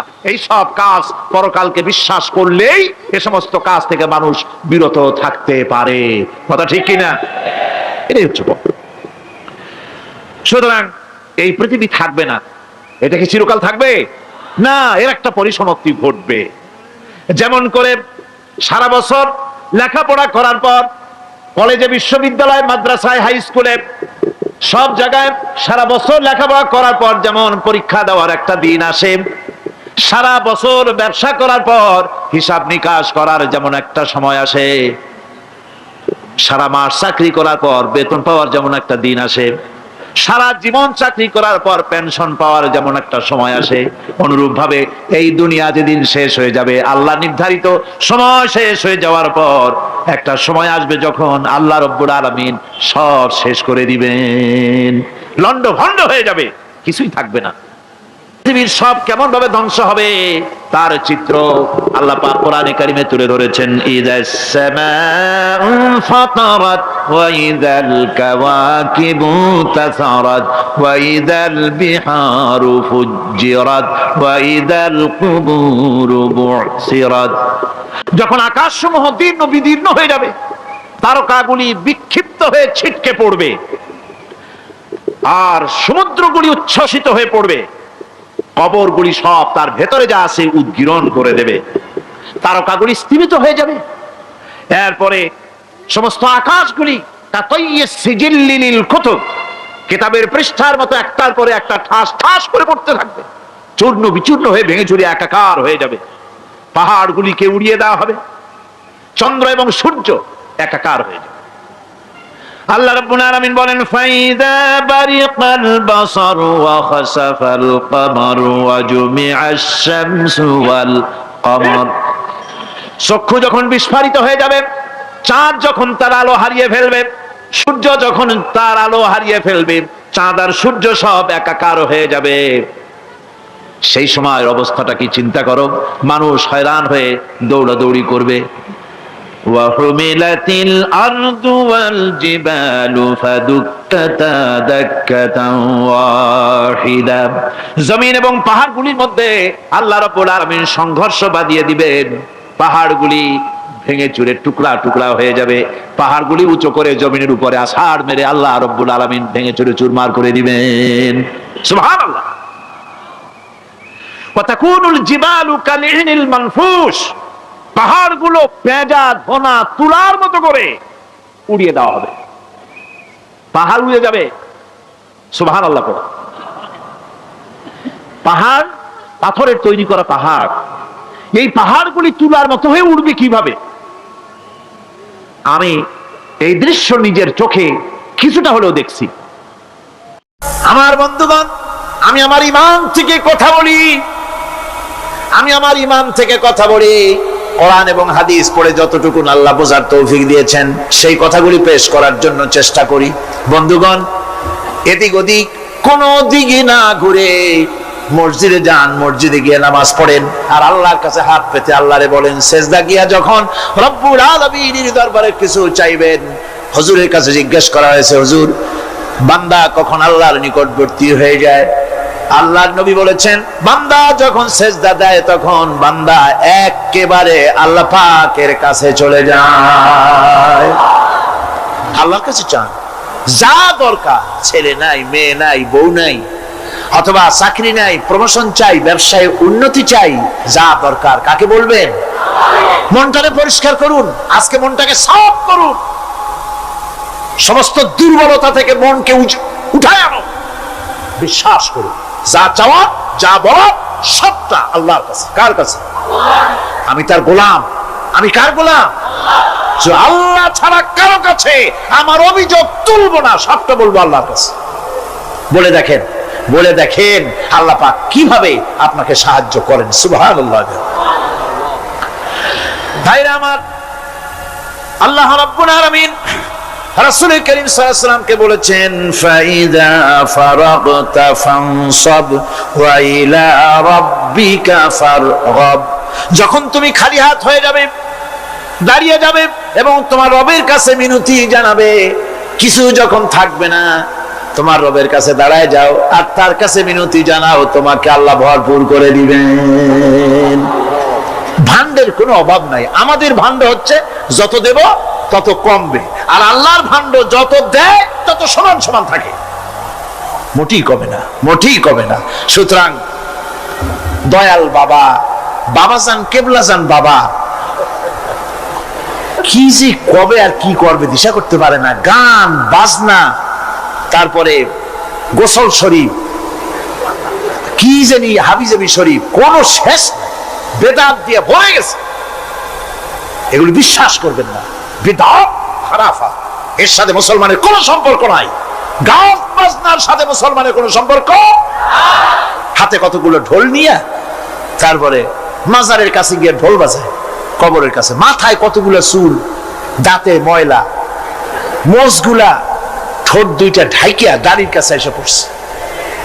হায় হায় রে, এই রকমের মোষ আমি মাঝে মধ্যে চিন্তা করি যে দই খায় কেমনে এরা, গাঁজা মদ খাইয়া এগুলো মাজার মধ্যে গিয়ে পড়ে থাকে। আর কি জানি আছে ওইটারে ঘষে আর বলে মদিনা যাব কেমনে, মদিনা যাব কেমন। তুই মদিনা যাবি কেমনে? মদ খেয়ে গাঁজা খেয়ে তুই যাবি মদিনা? একটা কথা হইলো? তোর নাপাক কদম আল্লাহ পাকের আরদে মুকাদ্দাসে উঠতে পারে না। বদকার, জিনাকার, শারাবি, কাবাবি, আল্লাহ পাকের নাফরমান। কতগুলা শালু কাপড় গায়ে দিয়া, মাথায় কতগুলা চুল রাখা, তারপরে গ্রামের নামে শরীফ। আশ্চর্য কথা, এই গ্রামের নাম শরীফ, ওই গ্রামের নামের মাথায় গিয়া শরীফ। শরীফ তো মক্কা শরীফ, মদিনা শরীফ, কোরআন শরীফ, হাদিস শরীফ। আর শরীফের দরকার নাই। শরীফের জাত মারছে গ্রামে গ্রামে শরীফ লাগাইয়া। কর্ণফুলী শরীফ, চন্দ্রকোনা শরীফ। আশ্চর্য কথা, শরীফ শব্দের একটা ইজ্জত থাকা উচিত, ঠিক কিনা কর? আপনাদেরকে সতর্ক হতে হবে। আনুগত্য এবং গোলামি সকল ব্যাপারে আল্লাহ পাকের করতে হবে। চাইতে হবে কার কাছে? আল্লাহর কাছে। আমার এই কথা আপনাদের মনে আছে কিনা জানি না। সম্রাট শাহজাহানের সময় এক ফকির, এক ভিক্ষুক ভিক্ষা করে বেড়াতো। 70-80 বছর বয়স হয়ে গিয়েছে। এক লোক বলছে, সারা জীবন তো তোমার ছোটবেলা থেকে ভিক্ষা করতে দেখলাম। সে বলল, মানুষের দেয় তো 2 পয়সা 1 পয়সা, ভিক্ষা ছাড়া করবোটা কি? লোকটি বলল, তোমার একটা পরামর্শ দেই, একদিন সম্রাটের কাছে গিয়ে যে দেখো, একবারে যা দেবে খাইয়া কুলাইতে পারবে না। সম্রাট শাহজাহান কোথায় আছে এখন? দেখো গিয়ে মসজিদে আছে। লোকটি মসজিদের বাইরে গিয়ে দেখে সম্রাট একা হাত তুলে বসে আছে, চোখ থেকে পানি পড়তেছে দর দর করে, দাড়ি ভিজে জামায় পড়তেছে। বহুক্ষণ দাঁড়িয়ে আছে। এরপরে সম্রাট তার মোনাজাত শেষ করে বেরিয়ে আসছেন। ফকিরের সঙ্গে দেখা। ফকির বলল, আসসালামু আলাইকুম। তিনি বললেন, ওয়ালাইকুম আসসালাম ওয়া রাহমাতুল্লাহ। ফকির রওনা করেছে। বাদশা বলছে, তুমি তো একজন ভিক্ষুক মানুষ বলি মনে হয়, আমার কাছে তো কেউ কিছু না চাইয়া যায় না, তুমি যে কিছু না চেয়েই চলে যাচ্ছ। ভিক্ষুক বলছে, জাহাপানা, সত্যি কিছু চাইতে এসেছিলাম আপনার কাছে, কিন্তু আপনার অবস্থা দেখে আমার জ্ঞানের চোখ খুলে গেছে। আমি দেখতে পেলাম আমি যে সম্রাটের কাছে ভিক্ষা চাইতে আসলাম, আমি তো শুধু তাকায় আছি, আমি তো কান্দি না, বরং আমি যার কাছে চাইতে এসেছি তিনি আমার চাইতে আরো নগণ্য ভিক্ষুকের মতো হয়ে কার কাছে যেন হাত পেতে চোখের পানি ফেলে কান্দে। মনে মনে ভাবলাম, সম্রাট কান্দে যে সম্রাটের কাছে, ওই আল্লাহ সারা জীবনে কারো কাছে কিছু চাইব না। আল্লাহর কাছে চাওয়ার অভ্যাস করুন, তিনি দিতে পারেন, সবকিছু তার আছে। এই বিশ্বাস মনের ভিতরে জমাতে হবে, তাহলেই সত্যিকারের মুসলমান আমরা হব। আল্লাহ পাক সত্যিকারের গোলাম আমাদেরকে বানাবেন। আমরা বলি আমিন। مثل الذين ينفقون أموالهم في سبيل الله كمثل حبة আল্লাহর রাস্তায় খরচ করা এর দৃষ্টান্ত হলো একটা দানার মতো, যেই দানাটা থেকে 7টা ডাল বেরিয়ে গেল। ফি কুল্লি সুমবালাতিন মিআতু হাব্বা, একটা দানা থেকে 7টা ডাল বেরোলো, এক একটা ডালে 100 করে দানা হলো, সব মিলাইয়া 700 দানা হয়ে গেল। ওয়াল্লাহু ইউদাইফু লিমান ইয়াশা ওয়াল্লাহু ওয়াসিউন আলিম। আল্লাহ পাক বলেন এই পৃথিবীতে একটা দানায় 700 দানা যে আল্লাহ রাব্বুল আলামিন তোমার হাতে ধরায় দিলেন, সে আল্লাহ পাকের ব্যাংকে যদি টাকা জমা রাখো, আল্লাহর রাস্তায় যদি খরচ করো, 700 গুণ বাড়ায় আল্লাহ তোমার হাতে ধরাইয়া দিবেন। আল্লাহু ইউদাইফু লিমান ইয়াশা, আর আল্লাহ ইচ্ছে করলে এর থেকেও বেশি তোমাকে দান করবেন। সুবহানাল্লাহ কোন জোরে। আর এই দান করতে হবে মরার আগে। কোন সময় দেবেন কোন?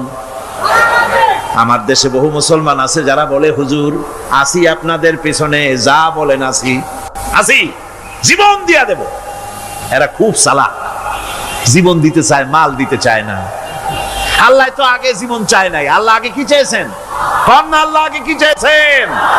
আল্লাহ চেয়েছেন মাল। وَتُجَاهِدُونَ فِي سَبِيلِ اللَّهِ بِأَمْوَالِكُمْ وَأَنفُسِكُمْ। আল্লাহ পাক বলেন জিহাদ করো আমার রাস্তায় মাল দিয়ে আর জান দিয়ে। মাল দাও আগে, মাল না দিয়া যদি আগে মরে যাও, মালটা তো থেকেই গেল। সুতরাং মাল আগে আমার রাস্তায় দাও। দেবা কখন? মরার আগে দাও।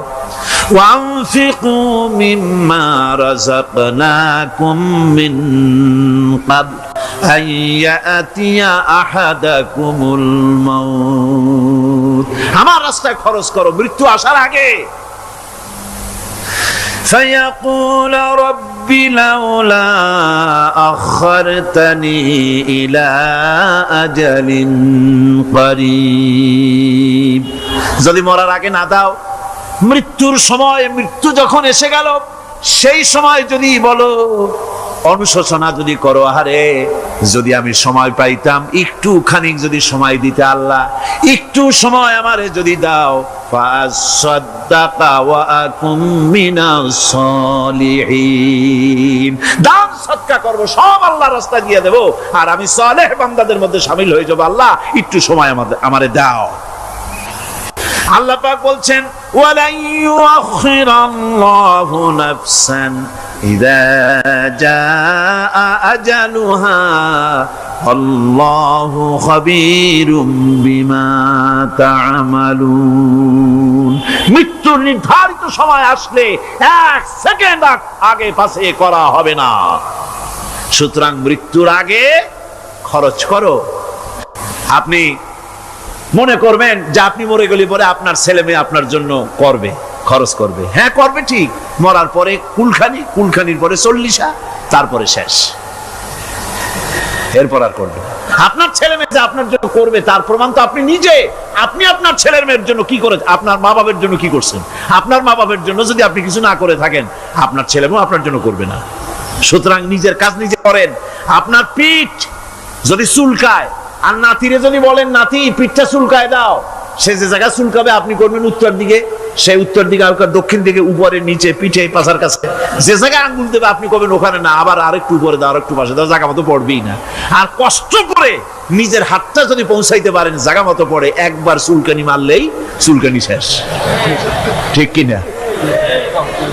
সুতরাং আপনি অন্যের উপরে ভরসা না করে নিজের খরচ নিজেই করে যান, নিজের কাজ নিজে করে যান, আল্লাহর রাস্তায় খরচ করে যান, বেশি পরিমাণে খরচ করেন।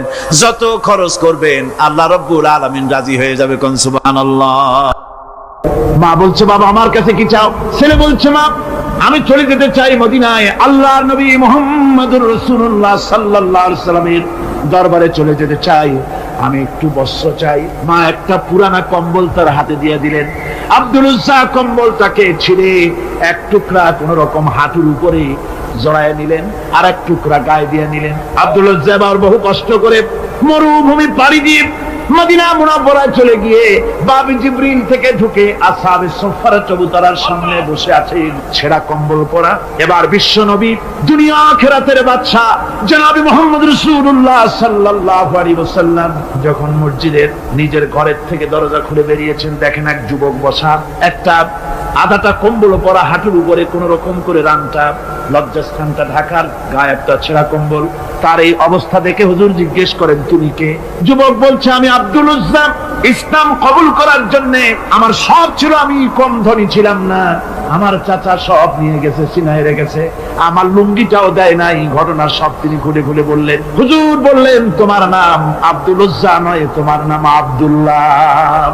আব্দুল্লাহ জুলবাজাদাইন তার নাম। হযরত আব্দুল্লাহ জুলবাজাদাইন কি রাসূলুল্লাহ দিয়ে দিলেন, আসহাবে সুফফাদের সাথে মিলাই দিলেন, এখানে থাকুক, খাবার আসতে পরে খাবে। তাদের সব সময় খাবার থাকতো না। আসহাবে সুফফায় তারা থাকতেন যাদের ঘর নাই, বাড়ি নাই, থাকার জায়গা নাই।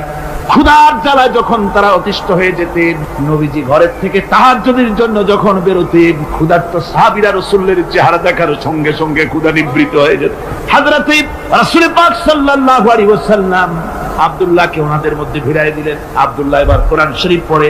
কোরআন শরীফ পড়তে গিয়া চিল্লায় চিল্লায় তিনি পড়েন, আস্তে আস্তে পড়েন না। সাহাবীরা বিরক্ত হয়ে রাসূলের কাছে নালিশ করলেন যে বড় চিল্লায় কোরআন পড়ে, আমাদের নামাজেও ডিস্টার্ব হয়। হুজুর বলেন, সাহাবীরা কেউ আব্দুল্লাহর ব্যাপারে কোনো কথা বলবে না, তারে চিল্লাইতে দাও, যেহেতু ঈমানের জন্য তারে বড় মূল্য দিতে হয়েছে। পরনের লুঙ্গিটা পর্যন্ত আনতে পারে নাই, যত খুশি চিৎকার করেছে আল্লাহর কালাম পড়ুক। তাবুকের যুদ্ধ, রাসূলুল্লাহ তাবুকের দিকে রওনা করেছেন, 30,000 সৈন্য নিয়ে রওনা করেছেন। ওই জিহাদে মানুষেরা প্রাণ ভরে রাসূলুল্লাহকে সাহায্য করেছেন। মেয়ে লোকেরা নাকের ফুল, কানের দুল, গলার হাল খুলে খুলে রাসূলের কদম মোবারকে দিয়ে দিয়েছে। ধনীরা টাকা পয়সা সব দিয়েছে। হযরত আবু বকর তো যা ছিল সব এনে দিয়েছে, কিছু ছিল না ঘরে। রাসূল রওনা করলেন। প্রতিমধ্যে হযরত আব্দুল্লাহ জুলবাজাদাইন আল্লাহর নবীর খেদমতে হাজির হয়ে বলেন, হুজুর সবাই তো সব দিল, আমার কিছুই নাই, কিছু দিতে পারলাম না। হুজুর আপনি আমার জন্য দোয়া করেন, আমি যেন এই তাবুকের ময়দানে কাফেরদের বিরুদ্ধে লড়াই করে যেন শহীদ হয়ে যেতে পারি। মাল দিতে পারি নাই, কিন্তু আল্লাহর জন্য যেন আমার জীবনটা দিয়ে দিতে পারি। ও চট্টগ্রামের যুবকেরা, তরুণেরা, তোমাদের মতো 20 বছরের তরুণ হযরত আব্দুল্লাহ জুলবাজাদাইন শাহাদাতের তামান্না করে রিসালাতে মাহবের কাছে দাঁড়িয়েছে। হুজুর বললেন, একটা গাছের বাকল নিয়ে আসো। একজন একটা বাকল নিয়ে এলো। রাসূলুল্লাহ এই বাকলটা আব্দুল্লাহ জুলবাজাদাইনের হাতে লাগাই দিলেন। রাসূলুল্লাহ বললেন, আয় আল্লাহ, আমি আব্দুল্লাহর রক্ত কাফেরদের জন্য হারাম করে দিলাম। হযরত আব্দুল্লাহ বলছেন, ইয়া রাসূলুল্লাহ, আমি চাইছিলাম শহীদ হব, আর আপনি আমার রক্তটা হারাম করে দিলেন কাফেরদের জন্য। আল্লাহর নবী বলেন, আব্দুল্লাহ রে, কোনো চিন্তা করো না, তোমার মৃত্যু যদি জ্বরেও হয়, আল্লাহ রাব্বুল আলামিন তোমার শাহাদাতের দরজা দিয়ে দিবেন। তাবুকের প্রান্তরে চলে গেলেন। কয়েকদিন ওই তাবুকের ময়দানে থাকায় রাসূলের কাছে খবর এলো, আব্দুল্লাহ মারাত্মক জ্বরে আক্রান্ত হয়ে ইন্তেকাল করেছেন। রাসূলুল্লাহ বললেন, আমি জানাজা পড়াবো। হযরতে আব্দুল্লাহর জানাজা হলো গভীর রাত। কবরের ভিতরে একজন দাঁড়ায়া লাশ ধরার জন্য একজন কবরের ভিতরে দাঁড়িয়েছে। 2 জন লোকে লাশ নিয়ে আসতেছে। হযরতে বেলাল আলো উঁচু করে দাঁড়ায় ধরে আছে। অন্ধকার রাত, কবরের ভিতরে একজন দাঁড়ানো, লাশ নিয়ে এসেছে 2 জনে। কবরের ভিতরে যিনি দাঁড়ানো, তিনি বলছেন, এই লাশকে, তোমাদের ভাইকে আদবের সাথে কবরে রাখো। কবরের মধ্যে যিনি দাঁড়ানো, তিনি আর কেউ নয়, বিশ্বনবী মুহাম্মদুর রাসূলুল্লাহ সাল্লাল্লাহু আলাইহি ওয়াসাল্লাম।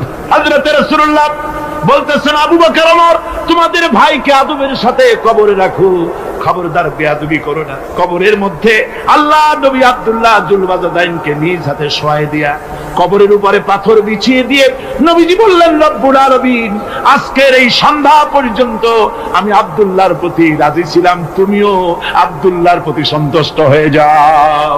হযরত ইবনে মাসউদ রাদিয়াল্লাহু তাআলা আনহু বলেন, আমি চিৎকার মেরে কেঁদে কেঁদে বললাম, আল্লাহ, আজকে যদি এই কবরে আব্দুল্লাহ না হয়ে আমি হতাম, আমার কিসমতটা ভালো হয়ে যেত। যুবকেরা, ও তরুণ মুসলমানেরা, তোমরাই রক্ত দিয়ে ইসলাম কায়েম করেছো।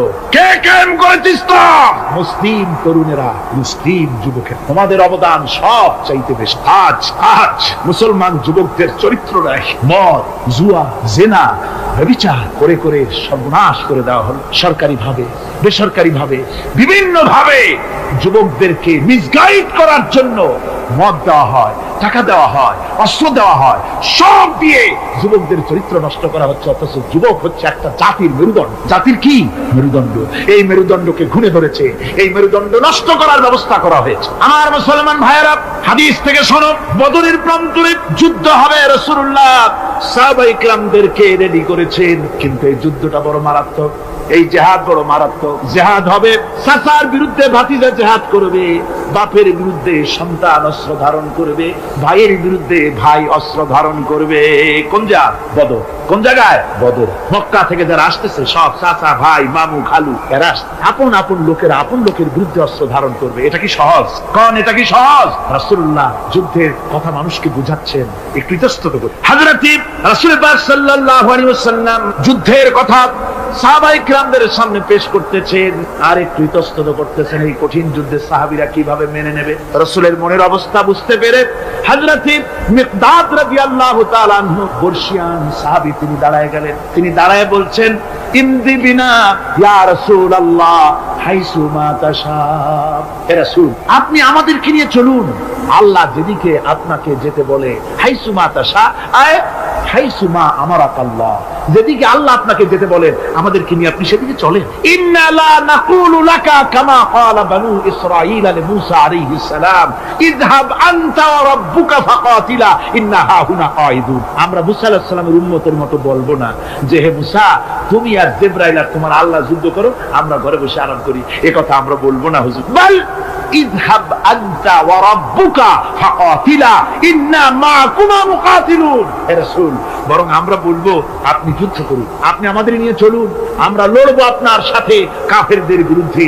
ততক্ষণ পর্যন্ত লড়বো মা দামাত আইনুন মিন্না তাতাররাফ। ও রাসূল, যতক্ষণ আমাদের চোখের একটা পাতাও নড়ে ততক্ষণ আপনার সাথে আমরা লড়বো। সুবহানাল্লাহ। মানে জীবন যতক্ষণ আছে আপনার সাথী হয়ে কাফেরদের বিরুদ্ধে লড়তে থাকবো। হুজুর খুব খুশি হয়ে গেল। হুজুর কি হলেন? দারুণ খুশি হয়ে গেল। আল্লাহর নবী খুশি হয়ে বললেন, ও সাহাবীরা, তোমাদের মানসিক অবস্থা যখন এই কুবু বিনা ইলা জান্নাতিন জান্নাতুন আরদুহা কারদিস সামাওয়াতি ওয়াল আরদ। ও সাহাবীরা, তোমাদের মানসিকতা যখন এমন, তখন আমার সাথে তোমরা দাঁড়াও, আমার সাথে ওঠো, আমার সাথে চলো জান্নাতের দিকে। রাসূলুল্লাহ বলেন, আমার সাথে চলো বেহেশত। কোন বেহেশত? এমন বেহেশত যে বেহেশতের বিশালতা আর প্রশস্ততা ওই বিশাল আকাশ আর জমিনের চাইতেও বেশি। এই বিরাট জান্নাতের দিকে চলো আমার সাথে। ফাকামা উমাইর বিন হামা ওয়া কানা ইয়াকুলু তামার। যুবকেরা, তোমাদের মতো তরুণ, তোমাদের মতো এক যুবক যার নাম উমাইর, তিনি দাঁড়িয়ে গেলেন, হাতে ছিল খোরমা। খোরমা খাত দেখেন, বক্তৃতা হয়, মাঠে ওয়াজ নসিহত হয়, আর যুবকেরা দাঁড়ায় দাঁড়ায় বাদাম হয় না। ওই সাহাবী ওই সময় তো বাদাম টাদাম হয়তো পায় না, খোরমা খাত, খোরমা চাবাচ্ছে, বিচি ফেলাই দিতেছে, আর এইভাবে খাচ্ছে আর হুজুরের কথা শুনে। হুজুরের কথা শুনে উমাইর বলছেন, বাহ বাহ, এটা একটা আঞ্চলিক শব্দ। এর অর্থ হচ্ছে আয়মা আযমাহু ওয়া মা আহসানাহু। হে রাসূল, আপনি কত সুন্দর কথা বললেন, আপনি কি বিশাল কথা বলেছেন, কত বড় কথা বলেছেন। জিহাদ করলে, জান দিলে এমন বেহেশত পাবো, জান্নাতুন আরদুহা কারদিস সামাওয়াতি ওয়াল আরদ, যে বেহেশতটা হবে ওই বিশাল আকাশের চাইতে এমন বেহেশত পাবো। ওয়াল্লাহি লাউ কুনতু হাইয়ান হাত্তা আকুলাহুম ইন্নাহা লাহায়াতুন তাবি। আল্লাহর কসম, আমি যদি হাতের সবগুলি খোরমা খেতে যাই তাহলে তো অনেক সময় লাগবে, বেহেশতে যেতে দেরি হয়ে যাবে, অনেক দেরি হয়ে যাবে বেহেশতে যেতে। ফারামা বিহিন্না, হাতের সবগুলি খোরমা তিনি ফেলে দিন। ও যুবকেরা, হযরত ওমর তোমার মতো যুবক খোরমা খাওয়া সহ্য করলেন না আল্লাহর জান্নাতে যাওয়ার লোভে। জান্নাতে যেতে দেরি হয়ে যাবে, আল্লাহর সঙ্গে দিদার করতে দেরি হয়ে যাবে, এই মনে করে হাতের খোরমাগুলি ফালায় দিলেন, জিহাদের ময়দানে ঝাঁপায়ে পড়লেন। হাদিস শরীফে এসেছে, উমাইর জিহাদ করে বেশ কিছু কাফেরদেরকে নিহত করে নিজেও শহীদ হয়ে গেলেন। রাসূলুল্লাহ বদরের শাহাদাতের জানাজা করার সময় একজন সাহাবী বলে দিলেন, হুজুর, এই সেই উমাইর আপনি যখন বেহেশতের কথা বলছিলেন, খোরমাগুলি খাওয়ার তর সহ্য হয় নাই বেহেশতে যাওয়ার জন্য। এই সেই উমাইর, আল্লাহ নবী উমাইরের কাছে দাঁড়ায় আঙ্গুল দিয়ে তার শরীরের দিকে দেখায় বললেন, ইন্নাকা মিন আহলিহা। ও যুবক, যেই বেহেশতের জন্য খুরমা খাওয়ার সময় তুমি পাও নাই, আমি নবী সাক্ষী দিচ্ছি তুমি অবশ্যই সেই বেহেশতের অধিবাসী। ওই বেহেশত তোমার জন্য। সুবহানাল্লাহ। আমার ভাইরা, কিয়ামতের দিন এই জান্নাত আল্লাহ রাব্বুল আলামিন দান করবেন ওই সব লোকদের জন্য যারা জান দিবে, মাল দিবে, রক্ত দিবে আল্লাহ দ্বীনের জন্য। কিসের জন্য? আল্লাহ দ্বীন কায়েমের জন্য। যারা জান মাল ওয়াকফ করে দেবে, জীবনকে উৎসর্গ করে দেবে, তাদের জন্য আল্লাহ পাক এই বিরাট নিয়ামত রেখেছেন। তরুণদের বলতে চাই, যুবকদের বলতে চাই, আর বাতিলের পেছনে ঘুরো না, আর তোমার ওই সব নেতাদের পেছনে ঘুরো না যারা নিজেরাও নামাজ পড়ে না, তোমাকেও নামাজের কথা বলে। ওরা নিজেরা মিথ্যা কথা কয়, তোমরা টের পাও না? কি বলেন, টের পাওয়া যায় না? মারামারি করে নিজেরা আর বদনাম দেয় অপরের উপরে। চোখের সামনে যারা এরকম পারে, চোখের সামনে যারা এরকম পারে, তাহলে রাত 3-24 ঘন্টা তাদের আমলটা কেমন? এদের পেছনে ঘুরে কোনো লাভ নাই।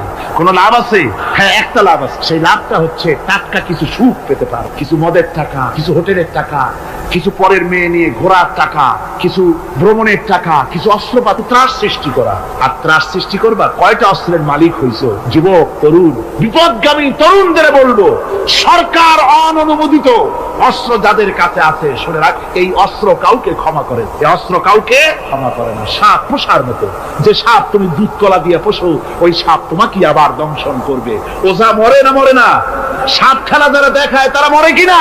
ওই সাপই তাকে কাটে। সুতরাং গভর্নমেন্ট অনুমোদিত অস্ত্র তোমার কাছে, পাইপ গান, রিভলভার, স্টেন গান, এলএমজি, আদমজি, কত রকমের অস্ত্রপাতি যুবকদের কাছে। ঘুম নাই, সারা রাত অস্ত্র থাকে কাছে, আর কি কি লাল পানি খাইয়া চোখ দুইটা থাকে এত বড় বড়, দেখলেও ভয় করে। মাথায় ভাল্লুকের মতো মানুষ মারো তোমরা, মানুষ মারো।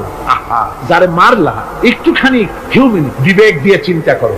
যাকে মেরেছ ওই রাত্রে তার বাড়ির কাছে যাও, ওই রাত্রে গোপনে তার বাড়ির কাছে গিয়ে দেখো তার মা কিভাবে তার সন্তানের জন্য কাঁদতেছে, মায়ের কোলটা খালি হয়েছে বলে কিভাবে কাঁদতেছে, তার বাবা কিভাবে কাঁদতেছে, তার বউ থাকলে কিভাবে ছটফট করতেছে, তার কলিজার টুকরা সন্তান থাকলে কিভাবে আব্বা আব্বা বলে কাঁদতেছে। যারে গুলি করে মেরেছো একবার বাড়ির কাছে গিয়ে কান পাচা শোনো। মনে রাখো যুবক, সন্ত্রাসীরা, শুনে রাখো, অস্ত্র দিয়া মানুষকে যারা মেরেছো, আল্লাহর কসম করে বলি, যেভাবে মেরেছো ওইভাবে তোমাকেও নিহত হতে হবে, কোনো সন্দেহ নাই।